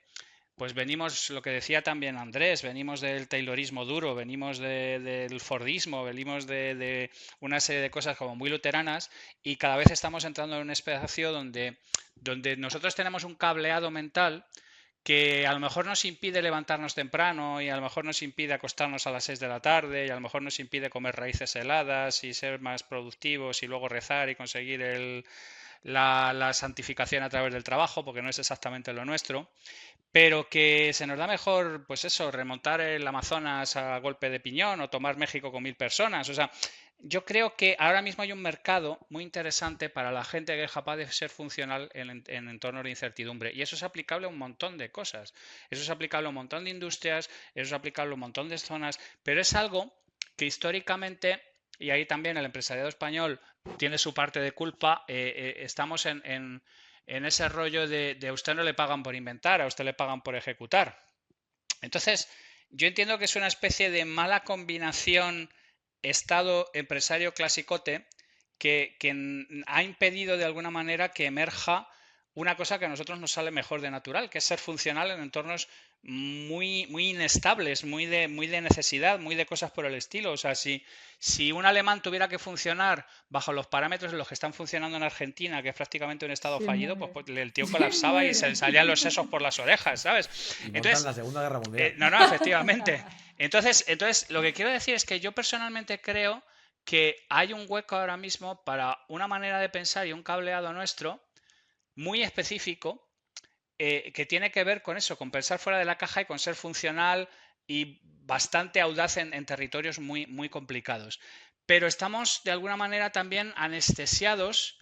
Porque claro, es que, a ver, lo que dice Andrés, yo me lo he comido todo. Yo me he comido todos los institutos de innovación del mundo. Yo he tenido charlas absolutamente desesperantes con empresarios. Yo he tenido charlas absolutamente desesperantes con un montón de gente.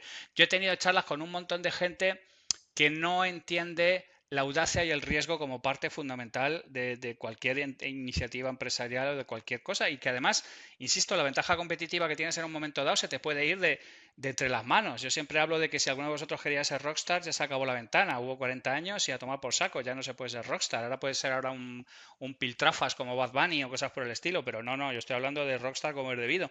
Entonces, yo creo que tengo una sensación de que no estamos haciendo una lectura colectiva de las oportunidades que se abren a una era en la que va a haber muchísima incertidumbre y donde la gente muy resolutiva en condiciones de escasez como somos nosotros podría funcionar. No sé cómo lo veis. Yo eso lo he visto yo he trabajado en medio mundo y he visto realmente dónde funcionamos nosotros muy bien y dónde realmente nos buscan y dónde se giran las cabezas para ver qué es lo que opinamos nosotros y es generalmente cuando el guión se ha roto.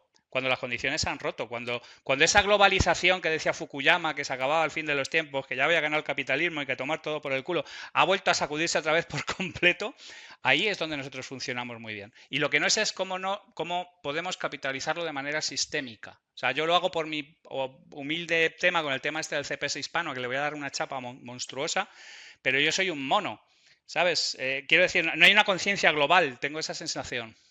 Claro, tú que has estado dentro, Andrés, también, ¿crees que se puede cambiar o que esa deriva de empresofobia hasta cierto punto que ha habido? Que no por la parte pública, digamos, porque no ha sido pero sí que se ha ido instaurando de un tiempo a esta parte, ¿eso tiene un arreglo? ¿Se está utilizando por algo? Sí, bueno, ¿por qué se dinamita realmente?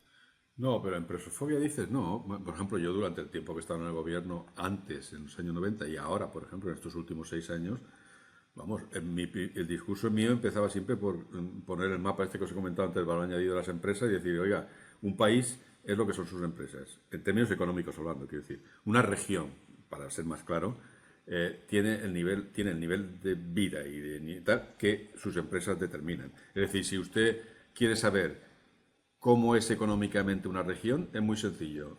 Tome usted el INE correspondiente, saque cuál es el valor añadido medio por trabajador que tiene y enseguida verá si tiene salarios altos y renta per cápita alta.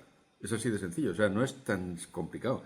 Habéis comentado el tema argentino. Yo he estado en Argentina yendo después de que me fui de la política en los años 94, todos los años prácticamente he ido a Argentina y he vivido todos los periodos argentinos.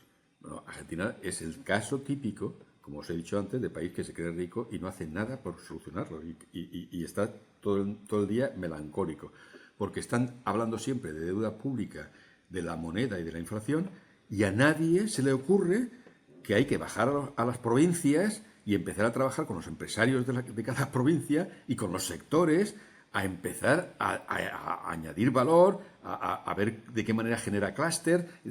No lo hacen y yo eso lo he asesorado directamente y con el Banco Interamericano de Desarrollo hemos puesto en marcha, digamos, allí experiencias interesantes en ese tema, que algunas han fructificado como en Rafaela en Santa Fe y otras no.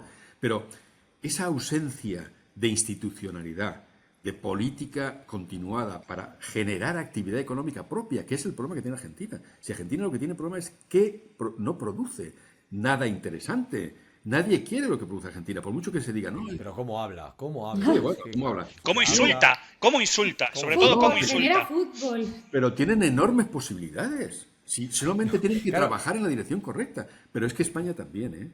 España tendría mucha posibilidad de trabajar en la dirección correcta, pero no lo quiere hacer nadie. Es imposible. ¿Cuál es esa dirección correcta? Pues muy No sé sencillo. cómo lo ves. En el libro mío lo intento explicar. O sea, oiga, coja usted los ministerios, ¿vale?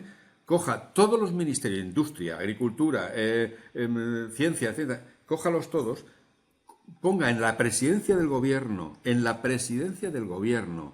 llámale lo que quiera, Agencia de Innovación Nacional, lo que quiera, algún órgano que gestione el sistema de innovación español, que es naturalmente múltiple, tiene que ser federado, porque cada uno, de acuerdo, pero ¿cree usted, esta vez sí, un órgano de verdad que emane de presidencia del gobierno y que maneje el sistema de innovación? ¿Cuál es el problema que tenemos en España? Que el conocimiento que generamos, que además es escaso, pero que es muy importante, de materia gris, no lo utilizamos. Las empresas nuestras no utilizan los científicos que tenemos. No sé si me estoy explicando. Es que no, Sí, es que no os podéis perfectamente. dar cuenta la enorme importancia que tiene eso. Es que no os dais cuenta. Es que el problema que hay es que tienes un montón de materia gris sin utilizar. Pero no, es que es asombroso. O sea, cuando tú hablas con científicos de solvencia, que yo he estado con muchos de ellos en estos últimos años, y te das cuenta, hemos creado una serie de comités estratégicos donde se sentaban 3 o 4 empresarios, 3 o 4 científicos y 3 o 4 tecnólogos de esa materia. Y sometíamos a un test, a una lista de problemas que hay que resolver, y la pregunta era, ¿somos capaces nosotros de resolverlo? Si la respuesta era sí, automáticamente eso era baremado y iba a nuestras convocatorias. Es que es tan Esto pasa complicado. mucho, Es tan esto pasa complicado. mucho también en la regulación, por ejemplo, del sector tecnológico a nivel europeo. Se ha hecho exactamente igual. Antes de poner a un señor señor que todo lo sabe pero no ha trabajado nunca de nada a legislar, en Europa claro. lo que se han hecho son grupos de trabajo con gente que está trabajando en el sector, que ha desarrollado, que ha montado una empresa, que ha participado en aspectos regulatorios. Se los han tenido 2 años haciendo informes y reuniones para ver dónde estaba el problema, cómo se podía regular, cuáles eran los incentivos, qué podía pasar si, y al final lo que ha salido es un reglamento que está bastante bien parido. ¿Qué es lo que pasa en España? Que yo creo que de un tiempo a esta parte, el poner expertos, comités y grupos de innovación ha sido la forma fácil de colocar a gente que no ha dado, Eso no. en términos generales, en términos Sí, sí. generales, que no ha dado los resultados que igual podíamos esperar la población, porque la parte tecnológica es como lo que ha dicho, creo que antes Alex. Digo innovación, como digo disrupción, como digo I+D. Es intangible, no pasa nada, o sea, no, es como que Pero no si hay tú, accountability, Chris, ¿sabes? si tú, por ejemplo, sientas en la mesa a un grupo selecto de científicos, que yo te puedo decir los nombres, a un grupo de empresas y a un grupo de tecnólogos, y pongo sobre la mesa cuál es la innovación que España puede desarrollar en materia de salud, Sí, y te digo yo a ti que Pues sale, que lo podemos hacer mañana, la sí, Virgen. claro. que no está hecho en el mundo, yo no estoy hablando de cositas de aquí locales, estoy hablando de desarrollos. ¿Por qué hemos optado aquí por ir a comprar el último aparato escáner que nos venden de Estados Unidos o la última prótesis que nos venden los alemanes, etcétera, en lugar de desarrollar nosotros nuestras prótesis? Y la pregunta es que no hay empresas que lo quieran hacer? Vale, yo le doy una fórmula muy sencilla, muy sencilla, no es sencilla, pero una fórmula muy efectiva, que es la compra pública de innovación. Oiga usted, Sí. Estados Unidos, a ver, el que haya leído el manual de El Estado Emprendedor de Mariana Mazzucato, no hace falta que lo leyera yo, porque yo ya lo decía eso antes, pero como Mariana Mazzucato lo ha dicho, pues nada, estupendo, ahora todos contentos.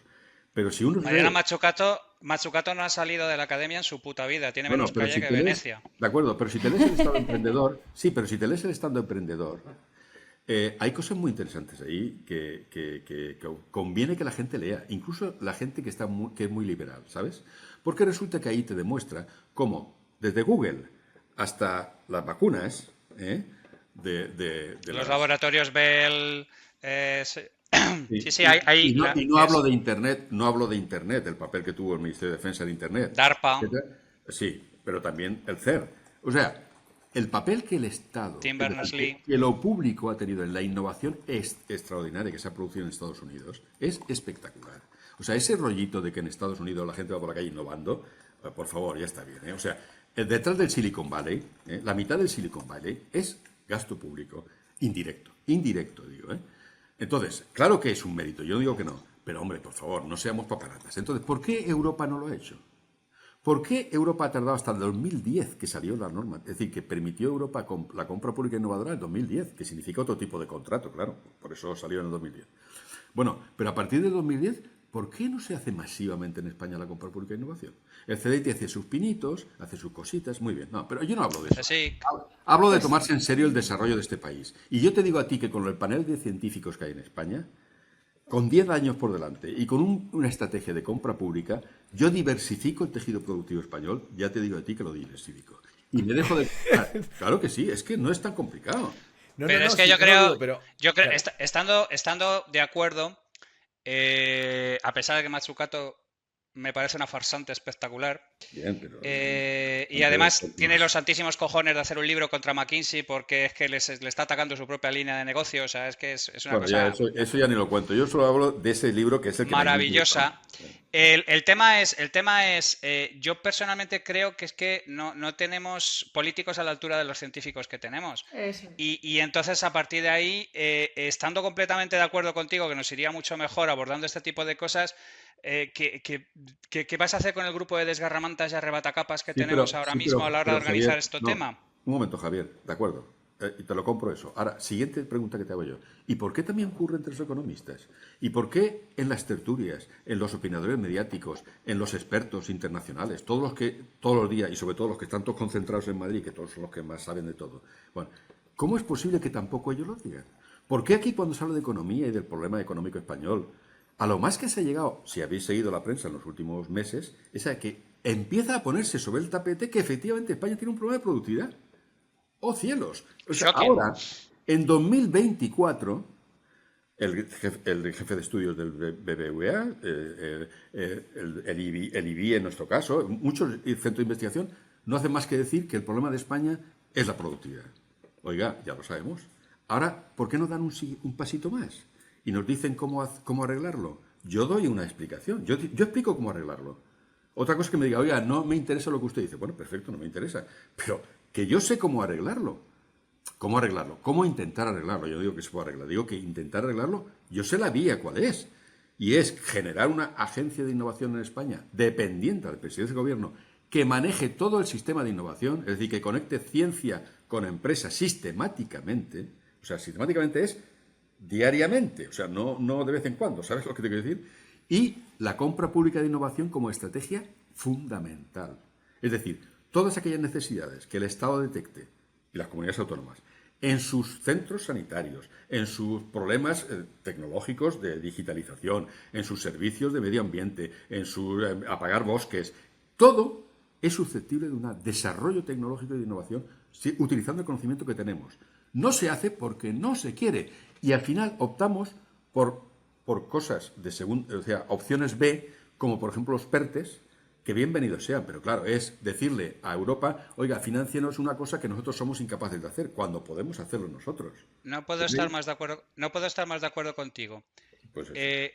Ahora, lo único que quiero es que me expliques, por ejemplo, por qué en lugar de eso tenemos lo que estaba comentando antes Chris, a Jaime Gómez Obregón demostrando que hay 350 observatorios sobre las cosas más peregrinas en España, donde se van los fondos públicos en chorradas que no llegan a ningún caso, Claro, aplicaciones que no van a ninguna parte, claro. temas que no van a ningún sitio. ¿Por qué? Porque no hay sentido estratégico. ¿Por qué? Porque no hay sentido de Estado.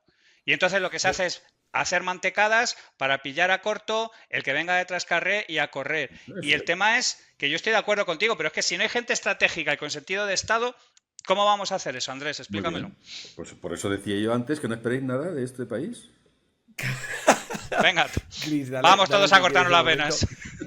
Dale tú, Chris. Y yo sí. Es que solo tengo que añadir una cosa a lo que dice Javi, que creo que es la humildad. O sea, creo que tenemos una clase política a la que le falta una tremenda humildad para reconocer que hay cosas de las que no tienen ni pajolera idea y dejar que en esos sitios tomen las decisiones o los informen gente que de verdad sabe de esto. Y no me vale, o sea, vamos a empezar por una cosa tan absurda como que vivimos en un país en el que se puede ser líder de un ministerio sin tener ni puta idea de la materia. Bueno, pero eso, a ver. No, Andrés, me refiero, el ejemplo hacia abajo, los tiras hacia abajo y es todo lo que hay. O sea, Si ni siquiera vamos a pedirle a una persona que tiene que tomar las decisiones más heavy de este país que tenga algún... Sobre todo hablo de ministerios técnicos, que son muchos, y sobre todo, por ejemplo, el de Hacienda, que es el que a mí me tiene negra. A partir de ahí, falta humildad. O sea, yo personalmente, a mí me llaman, y yo soy muy joven, pero da igual, dentro de 20 años, me llama un presidente y me dice, te doy el Ministerio de Transporte. O te doy la comisión de investigación del COVID. Y yo digo, pues muchas gracias, pero es que no pinto nada. Yo no tengo ni idea de eso. Y hoy, levantas un teléfono, da igual el color político. Tú llamas a un político de profesión y le dices, o alguien que trabaja de portero en una discoteca y le dices, tío, el puesto de director de Renfe. ¿Y sabes lo que te dice? Vale, voy, corro. Adelante. Entonces, a partir de ahí... ¿Qué perineo hay que lamer? Es imposible, o sea... Aquí no hay gente, pues, no sé si es porque si falta humildad, si como aquí nadie da luego explicaciones de lo que pasa porque nadie paga por las decisiones que se toman, esto ya es jauja, pero al final lo que pasa es que en sectores estratégicos la gente que está tomando las decisiones normalmente no tiene ni idea de lo que está haciendo, ni idea. Y los que tienen idea no se van a arrimar ni con un palo a estos organismos, de acuerdo. porque la política, que es donde se toman las decisiones, por suerte o por desgracia, repele a este tipo de perfiles. Yo quería, porque comentabas antes, Andrés, que ahí hemos remontado brutalmente, pero decías, el tener la solución o la manera de intentar arreglarlo, de hacerlo, ¿es realmente factible? No en el sentido teórico, en el sentido de, ¿es factible que hoy llegara, mañana pasado, un nuevo presidente del gobierno y dijera, señores, mi primera medida, agencia de innovación transversal a todas las comunidades autónomas? Me da exactamente igual lo que diga Cataluña, me da exactamente igual, o voy a tener en cuenta, pero mando yo, digamos. Integrando. Vale, integrando, sí, pero claro, es que es lo que luego nos lleva a lo que decía Javi de Jaime Rodríguez, Jaime García Obregón, ¿no? Jaime García Obregón. García Obregón, que es, bueno, no sé si lo conoces o por quien no lo conozca, por poner un poco es un programador que lleva bastantes años ya y que te recomiendo que sigas porque te va a encantar, que lleva analizando el ecosistema público español. De innovación, además. Y los de innovación y en general un poco de todo, de los contratos que surgen, cómo ha creado herramientas tecnológicas que permiten ser más transparentes que las que tienen los gobiernos para, por ejemplo, equiparar que alguien ganó una licitación y casualmente las otras dos empresas que competían eran suyas también, por los motivos que fueran. Entonces, este tipo de cosas que son muy habituales cuando se regula sin pensar en la aplicación real de las cosas, que está hecha la trampa. Bueno, quiero decir, y él ahora que es lo que ha hecho últimamente es, porque hay, bueno, aquí entra ya mucha tutesfera, pero bueno, lo que ha acuñado Javi como los amañoles, pues este momento tecnológico en el que está el mundo diciendo, ha salido alguien del gobierno diciendo que van a hacer un lenguaje de inteligencia artificial español, otro que quiere hacer un Amazon, ese tipo de cosas que son como, vamos a hacer el Amazon español, pues tírate el dinero por encima, gástatelo en putas y whisky, antes que o sea, directamente, en lugar de intentar gastártelo para nada. No, claro, pero por lo menos dímelo directamente, no me dejes 5 años a espera de que vas a crear el Amazon, dímelo y ya está. Pero bueno, a lo que voy, ¿sería factible que con la organización del Estado y como estamos ahora mismo, alguien pudiera llegar y decir, hey, esto va a pasar mañana? ¿O las comunidades autónomas tendrían capacidad de saltárselo? No, yo creo que no les interesaría. No les interesaría. La potencia de fuego es tan importante. Mira, ¿conocéis el programa ICREA de Cataluña que montó Mas-Colell? Sí. Mas-Colell hizo una cosa que está muy bien. Mira, tuvo recursos suficientes y lo hicieron.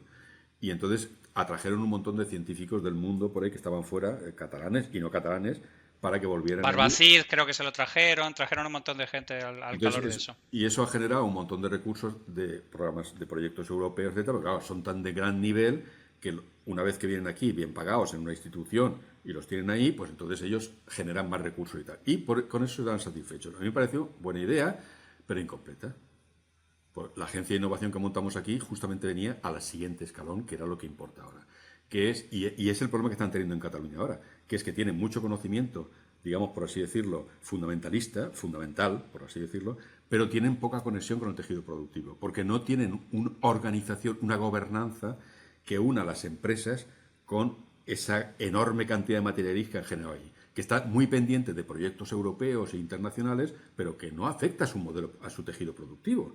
Es que el problema que tenemos aquí en España es el tejido productivo, no es otras cosas. Digo el prioritario, claro que son otras cosas, pero el prioritario, ¿no? Entonces, yo creo que, claro que se puede hacer en España, se consensúa perfectamente, se puede discutir entre todos y llegar a un acuerdo de Agencia Nacional de Innovación o Agencia Federada, me da igual, de innovación, pero el concepto es el mismo, es cómo conseguir que todo el mundo de la ciencia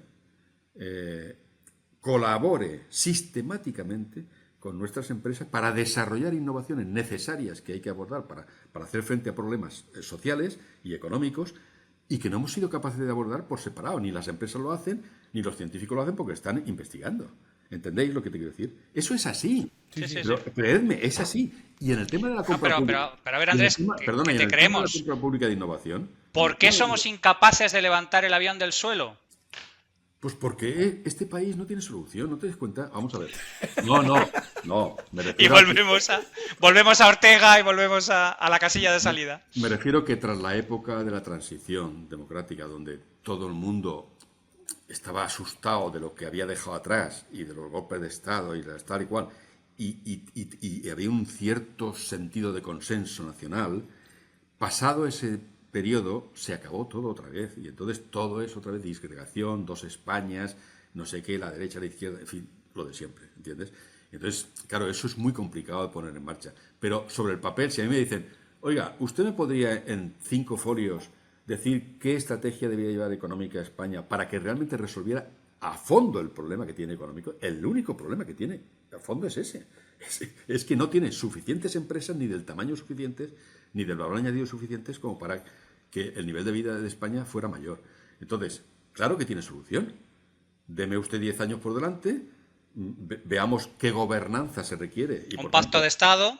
Un pacto de Estado, Claro, es que... y pongamos en marcha esto. Y ahora las comunidades autónomas, oye, mira, ¿queréis hacerla cada uno por vuestra cuenta? Perfecto, buscamos mecanismos de coordinación de otro tipo. ¿Queréis que todas juntas? De acuerdo. Ya eso se puede ser flexible, porque al final lo que importa es que en cada comunidad autónoma esto funcione el mecanismo. En distancia es difícil. Luego hay que aprovechar las sinergias de otros territorios. Por ejemplo, a mí me vendría muy bien tener científicos que hay en Cataluña o en Madrid y no tengo. Imagínate que yo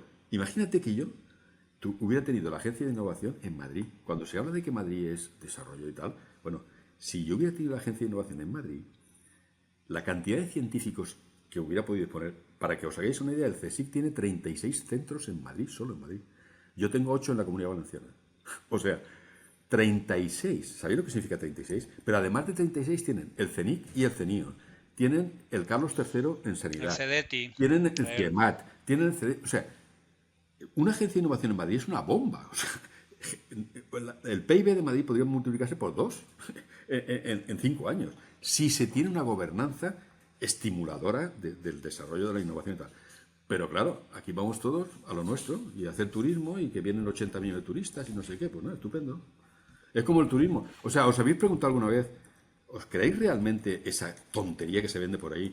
De que, claro, es que el turismo de sol y playa, pues como tiene menor valor añadido, pues ya no hay más de lo que hay. No, perdone usted. Dentro del turismo de sol y playa pasa como en la industria.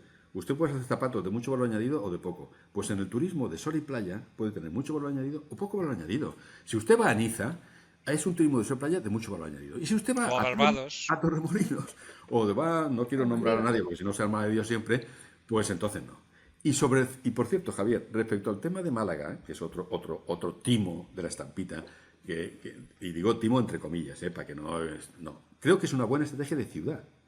Pero no confundáis eso con una política de innovación seria. Es decir, si tú miras... No. Si tú miras los indicadores de Málaga, de tanto de salario medio como de renta per cápita, perdona que te diga, no. Si hubiera habido una política de innovación de verdad, un desarrollo innovador y tecnológico de Málaga, se notaría en los indicadores económicos. Y no se nota. Ahora bien, la ciudad sí le va muy bien, eso es verdad. Claro, pero ¿sabes lo que pasa? Que cuando todos miden 1,15, el que mide 1,25 es la polla. Estoy de acuerdo. Pero es que aquí muchas veces por aquí se vende el rollo. Hay que ser como los de Málaga. Oiga, usted, el Parque Tecnológico Valenciano se creó en el año 90. Fue el primero de España. El primero. No el segundo, no. El primero. Y de ese parque tecnológico llevaba ya 2 años en marcha cuando se creó el de Málaga. No me venga usted a vender ahora que el parque tecnológico es mejor que el valenciano, porque es que resulta que no. Es que es posterior, ¿sabe? Y el director que teníamos nosotros aquí fue el que fue allí después a poner en marcha aquel.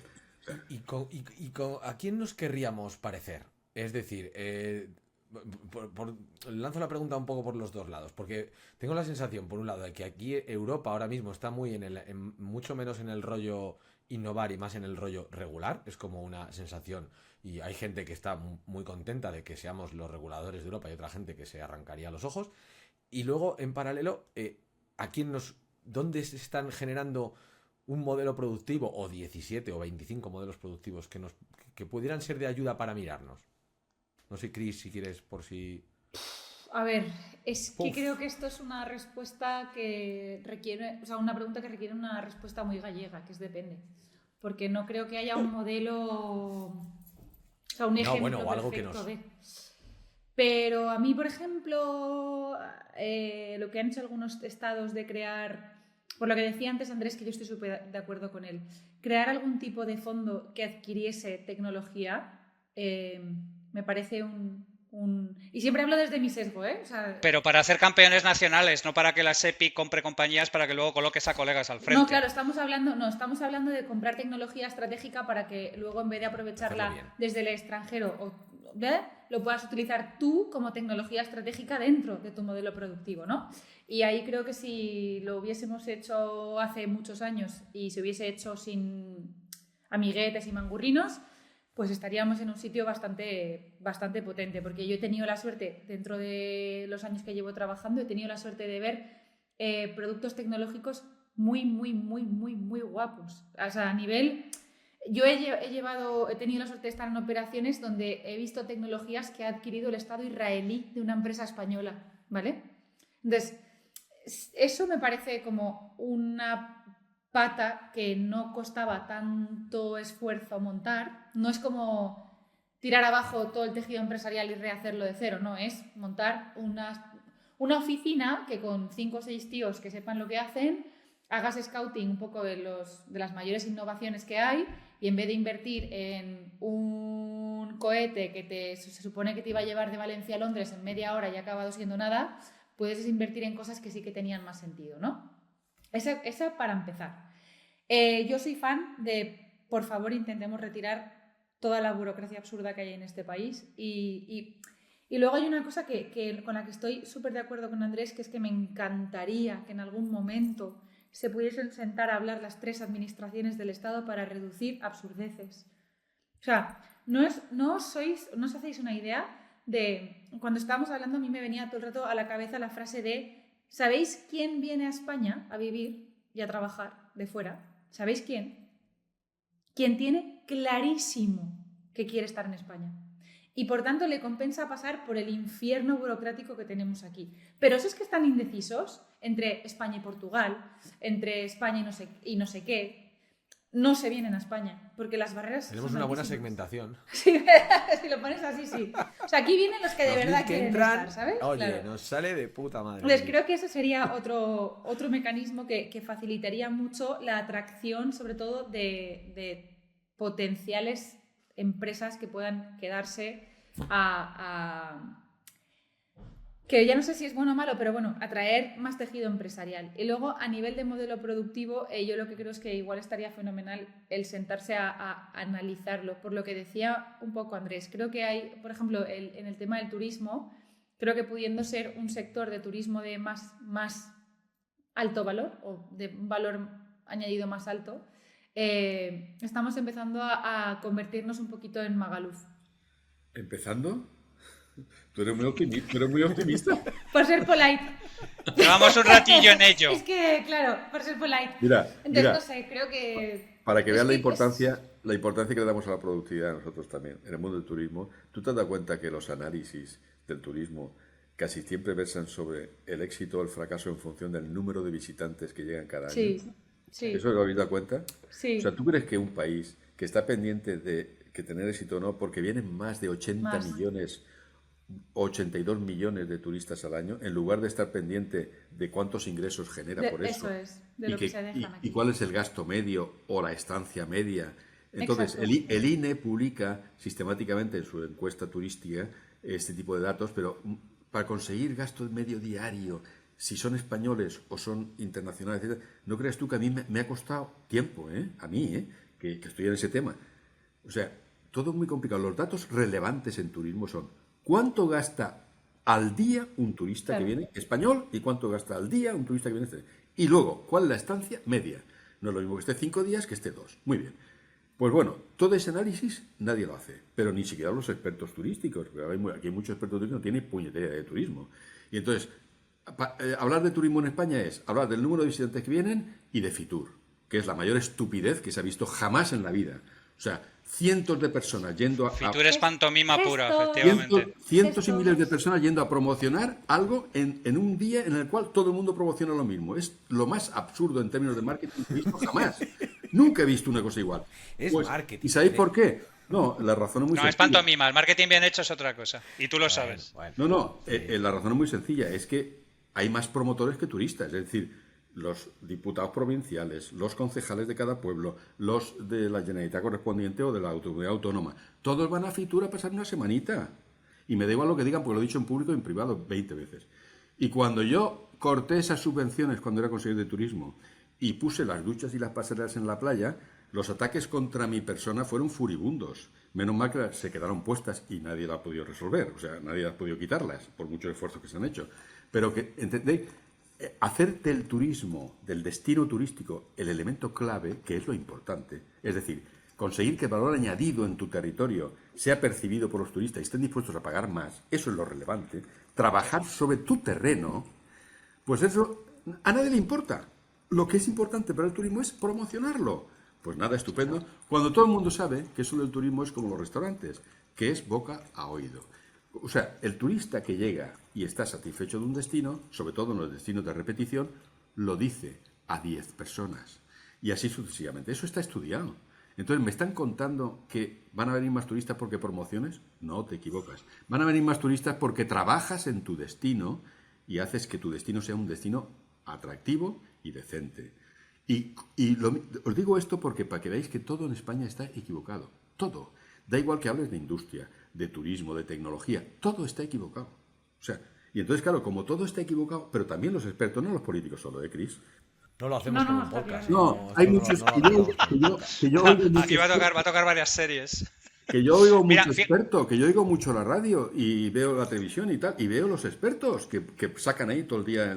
Y es una cosa que dice, pero esto... Pero fíjate, Andrés está mencionando algo muy interesante. Por ejemplo, nadie menciona como arquitectura estratégica turística un sitio como Costa Rica, por ejemplo, que tiene números clausus, que tiene claro a quién mete, que tiene claro por qué, que tú tienes que plantear qué es lo que quieres hacer para ir a Costa Rica. O sea, quiero decir, pero ¿por qué es así, Andrés? Donde acabaremos Sí, todos.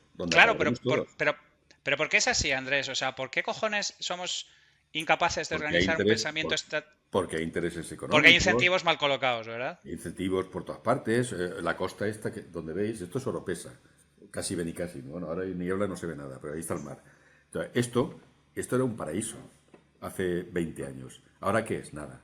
Cuando en los años 2002, 2003, Croacia salió, no sé si habéis estado en Croacia, alguien, pero Croacia... Sí.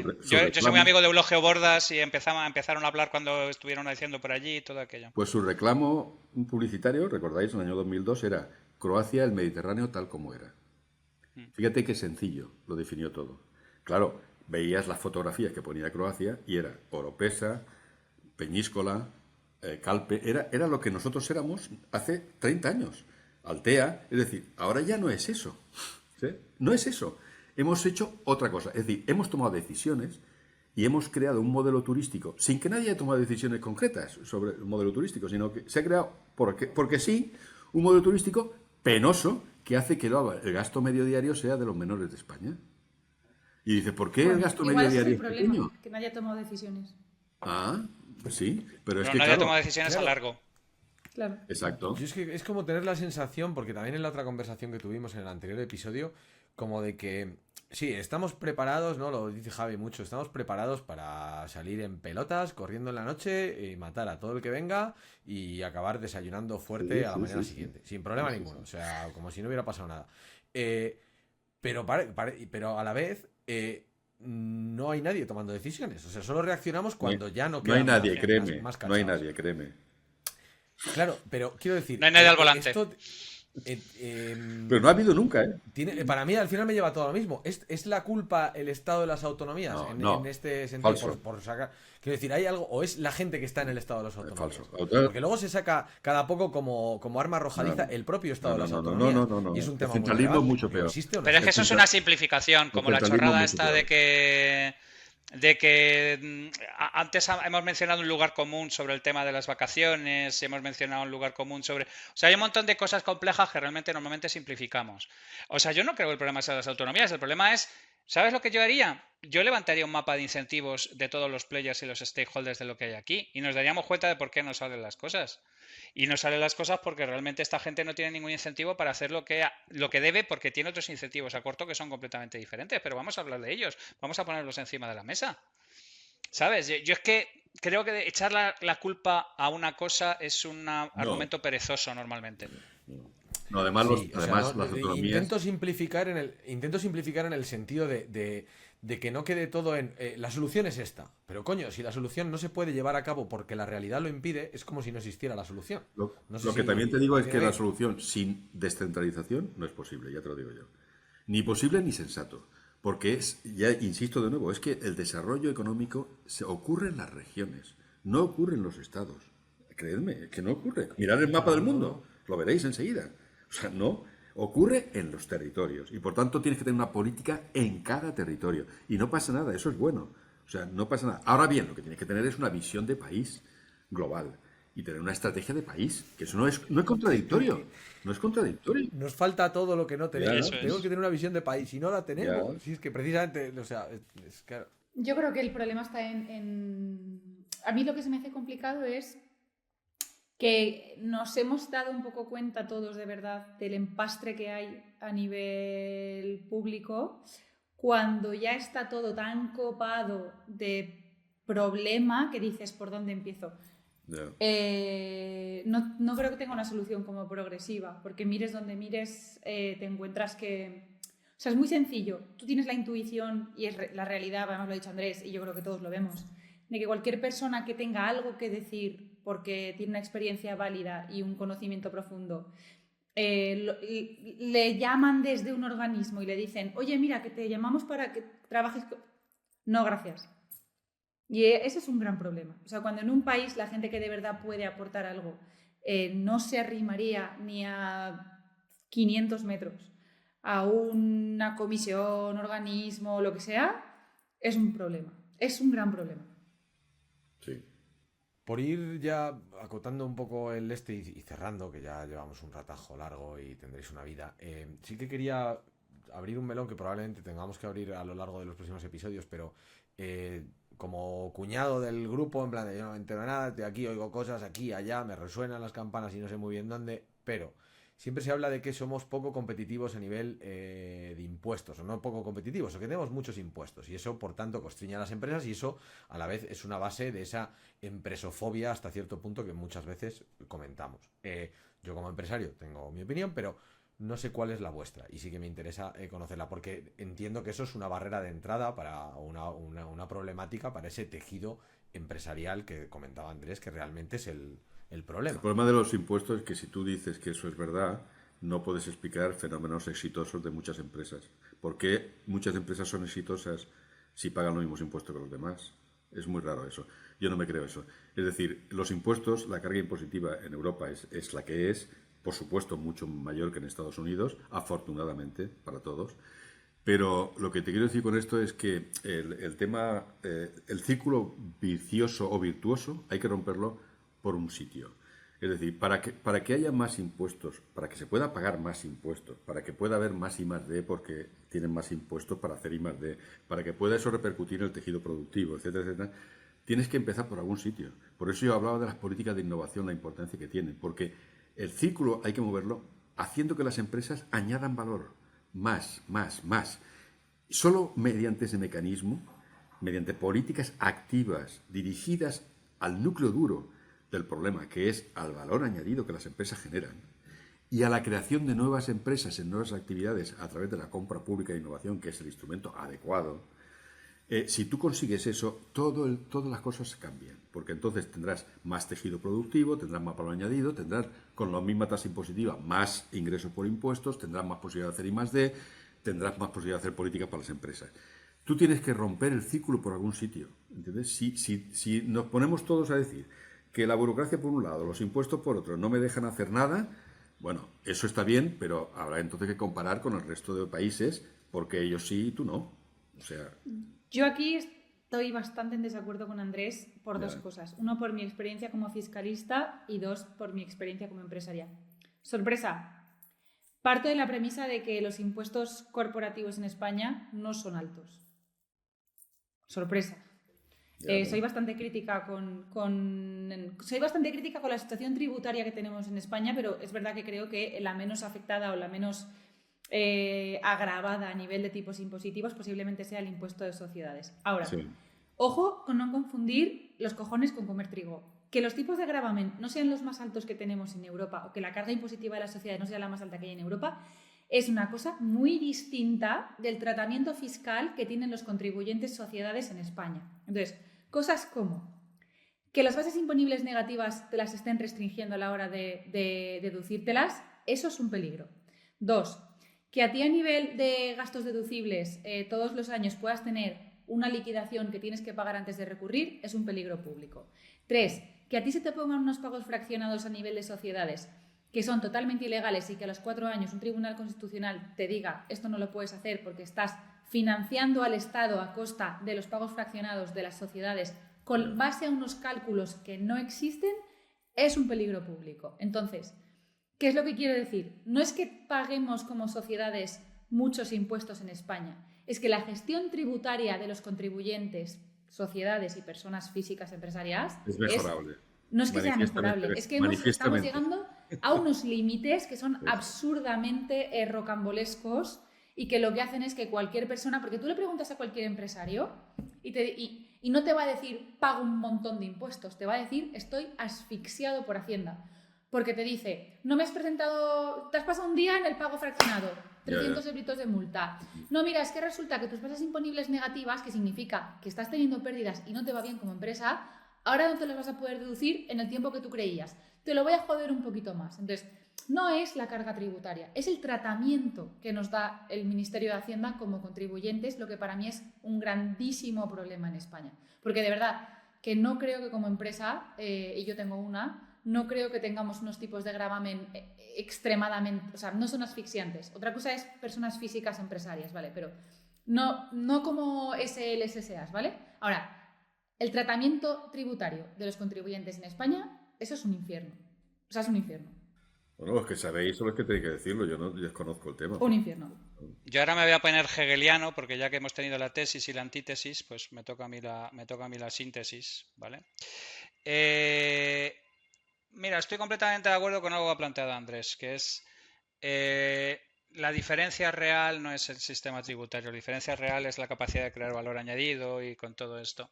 Estoy completamente de acuerdo con Chris con que nuestro sistema tributario no ayuda a nada y la rapacidad de Hacienda es absolutamente, es casi delincuencial, vamos a dejarlo así de claro.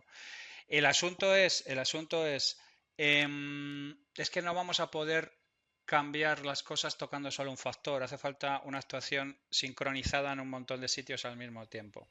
¿Vale?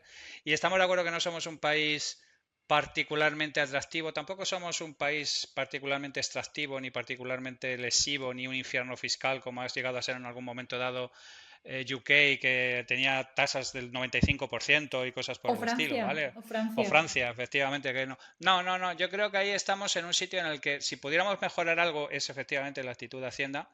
Y yo estoy de acuerdo con Andrés, que es que ahí no está el mojo, ese no es el tema principal. El tema principal es efectivamente que no somos particularmente buenos en crear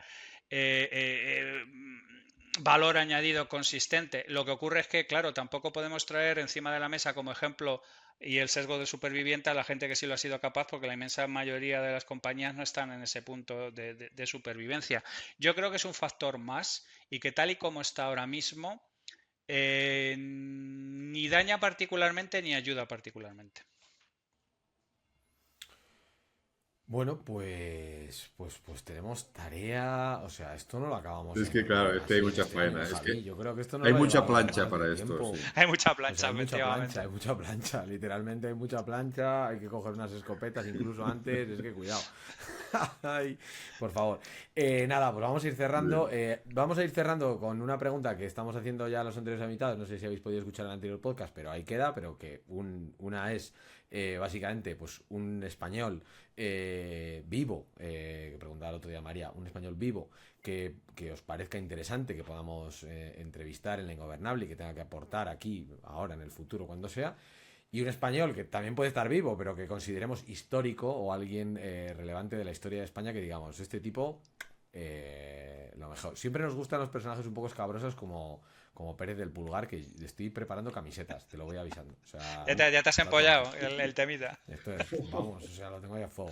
Pero bueno, entonces, nada, si nos podéis decir, Chris, Andrés, para irnos despidiendo, pues una persona que podríamos entrevistar que os parezca interesante y un personaje histórico español que os llama la atención o que os gusta.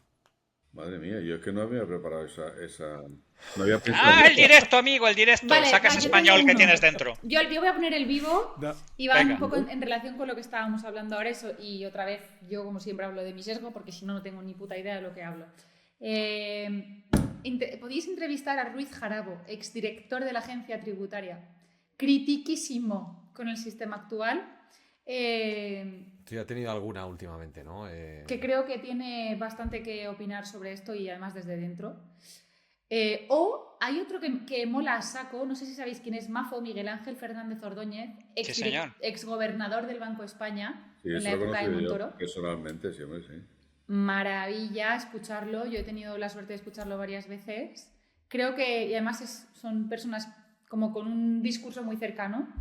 Yo propongo esos dos. Además, Mafo vivió momentos muy, muy tensos. Muy con tensos. todo el tema del rescate, todo Sí. el tema de... Yo propongo de esos. guindos. Muertos Sí, es sí, que... sí. Leyendas. Guau. No sé. Kempes, pero es argentino. Me sale o sea, tiene Jesús que ser... Gil, tío, no sé por qué. No, respetamos. No, es que Jesús, o sea, cuidado, no estamos hablando de cualquier cosa, No, no. ¿eh? O sea, estamos hablando de una era, estamos hablando de la época de la ópera que nos ha dejado recientemente. Eso es. O sea, por favor, o sea. Nos falta Sandokan y No ya sé, tenemos por todos. escucharlo, por No, escuchar algo o sea, divertido. Joder. No, vamos, o sea, pero divertidísimo. Lo ponemos con Javi a hablar de la venta del Atlético de Sí. Mallorca. Bueno, venta no es la palabra exacta. Latrocinio, por ejemplo, Bueno, es más adecuado. sí, Asalto a mano armada, por ejemplo, sería un Robo. poco más. Robo, dolo, Ese tipo de todas cosas. esas cosas. Andrés, que te hemos pillado un poco No, ahí. no sé, yo estaba pensando en científicos que han impactado mucho en la realidad, es decir, en las empresas y tal, como por ejemplo Avelino Corma, que es el premio Nobel siempre en puertas, pero nunca se lo dan, que es el químico más citado del mundo en España. O sea, el químico español más citado en el mundo. Es decir, y que es de aquí Eso sería maravilloso. Pero Qué claro, guay. sí, él es buena gente, o sea que ha sido durante mucho tiempo el presidente de nuestro comité estratégico y él conoce muy bien todo lo que os he explicado, lo conoce perfectamente, sabe que es posible hacerlo y que se puede contar con lo científico para desarrollar junto con las empresas, pero como se ha acabado esto, pues se ha acabado.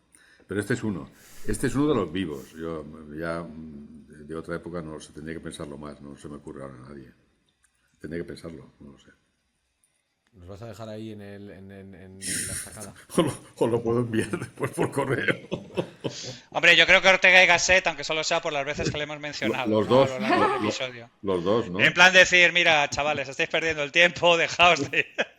Esto es un problema sentimental, no hay manera de solucionarlo. España está como yo, muerto, ¿no? Exactamente. Pero, a ver, Empujando margaritas. A ver, hubo un personaje que nos marcó a nosotros mucho, pero no sé, estoy valencianizando mucho tal vez el tema, pero No, me extraña. personaje Más que- valenciano que el payeter, vamos con todo. bueno, yo nací en un pueblo de Granada, lo que pasa es que enseguida me trasladé aquí, ¿no? Bueno, que es Ernest Lluch. Ernest Lluch fue es un personaje interesante porque estuvo en la Universidad de Valencia y toda la jornada, incluyendo Juan Roch, salimos de ahí, de ese curso. Es decir, ese curso, 2 o 3 cursos más, fue el que él estuvo aquí de profesor con nosotros y fue el que introdujo todo este tema del desarrollo de distritos industriales italianos y tal. Fue lo que nos hizo ver que aquí había una industria pequeña, pero que estaba muy extendida por el territorio, diferente a la alternativa de la gran empresa que venía aquí a salvarnos. Y luego ya se volvió a Cataluña otra vez, pero que durante el tiempo que estuvo aquí tuvo un impacto muy positivo en todo el desarrollo económico, que fue lo que, en el fondo, después yo cuando estuve de conseller, lo que se aplicó es una doctrina muy parecida que venía de eso, ¿no? Mira, yo echo de menos políticos como Lluc, de verdad. Sí, porque eran los distritos italianos que tenían ellos institutos allí tecnológicos, en Bolonia, en todas partes, y en el fondo lo que hicimos nosotros fue un procedimiento mucho más rápido, porque como era dinero público, lo que hicimos fue invertir en dinero público una barbaridad y rápidamente pusimos en marcha todos los institutos, que a los italianos se había costado décadas montar. Pero digo que además Lluc tenía una idea muy clara de España, de conciliación, así le fue también, o sea, quiero decir... Sí.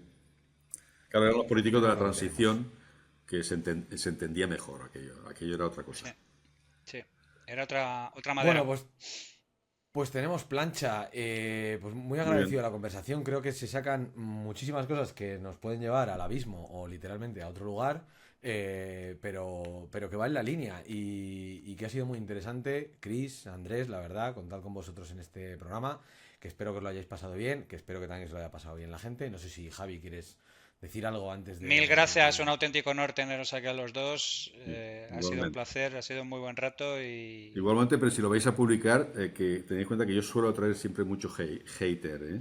Lo digo no como nosotros, no como nosotros, que todo el mundo nos ama, o sea, no te preocupes que... No, pero yo especial, a mí me quieren mucho siempre. Va a ir un poco... Andrés, ni te preocupes que de los 4 vas a ser el que menos hate levantes. No, vamos a ver. Además, el que menos soy yo, que no me conoce nadie. El que menos si no levantas hate, no estás diciendo nada, entonces ningún problema. Claro. Bueno. Todo sea. Que un placer. Muchas gracias. Veces, y que vamos a ver si trabajamos para que, no sé si levantar España, pero al menos que no se nos caiga encima. Muy bien, pues ánimo, hombre, que sois jóvenes y podéis hacer algo. Ingobernable.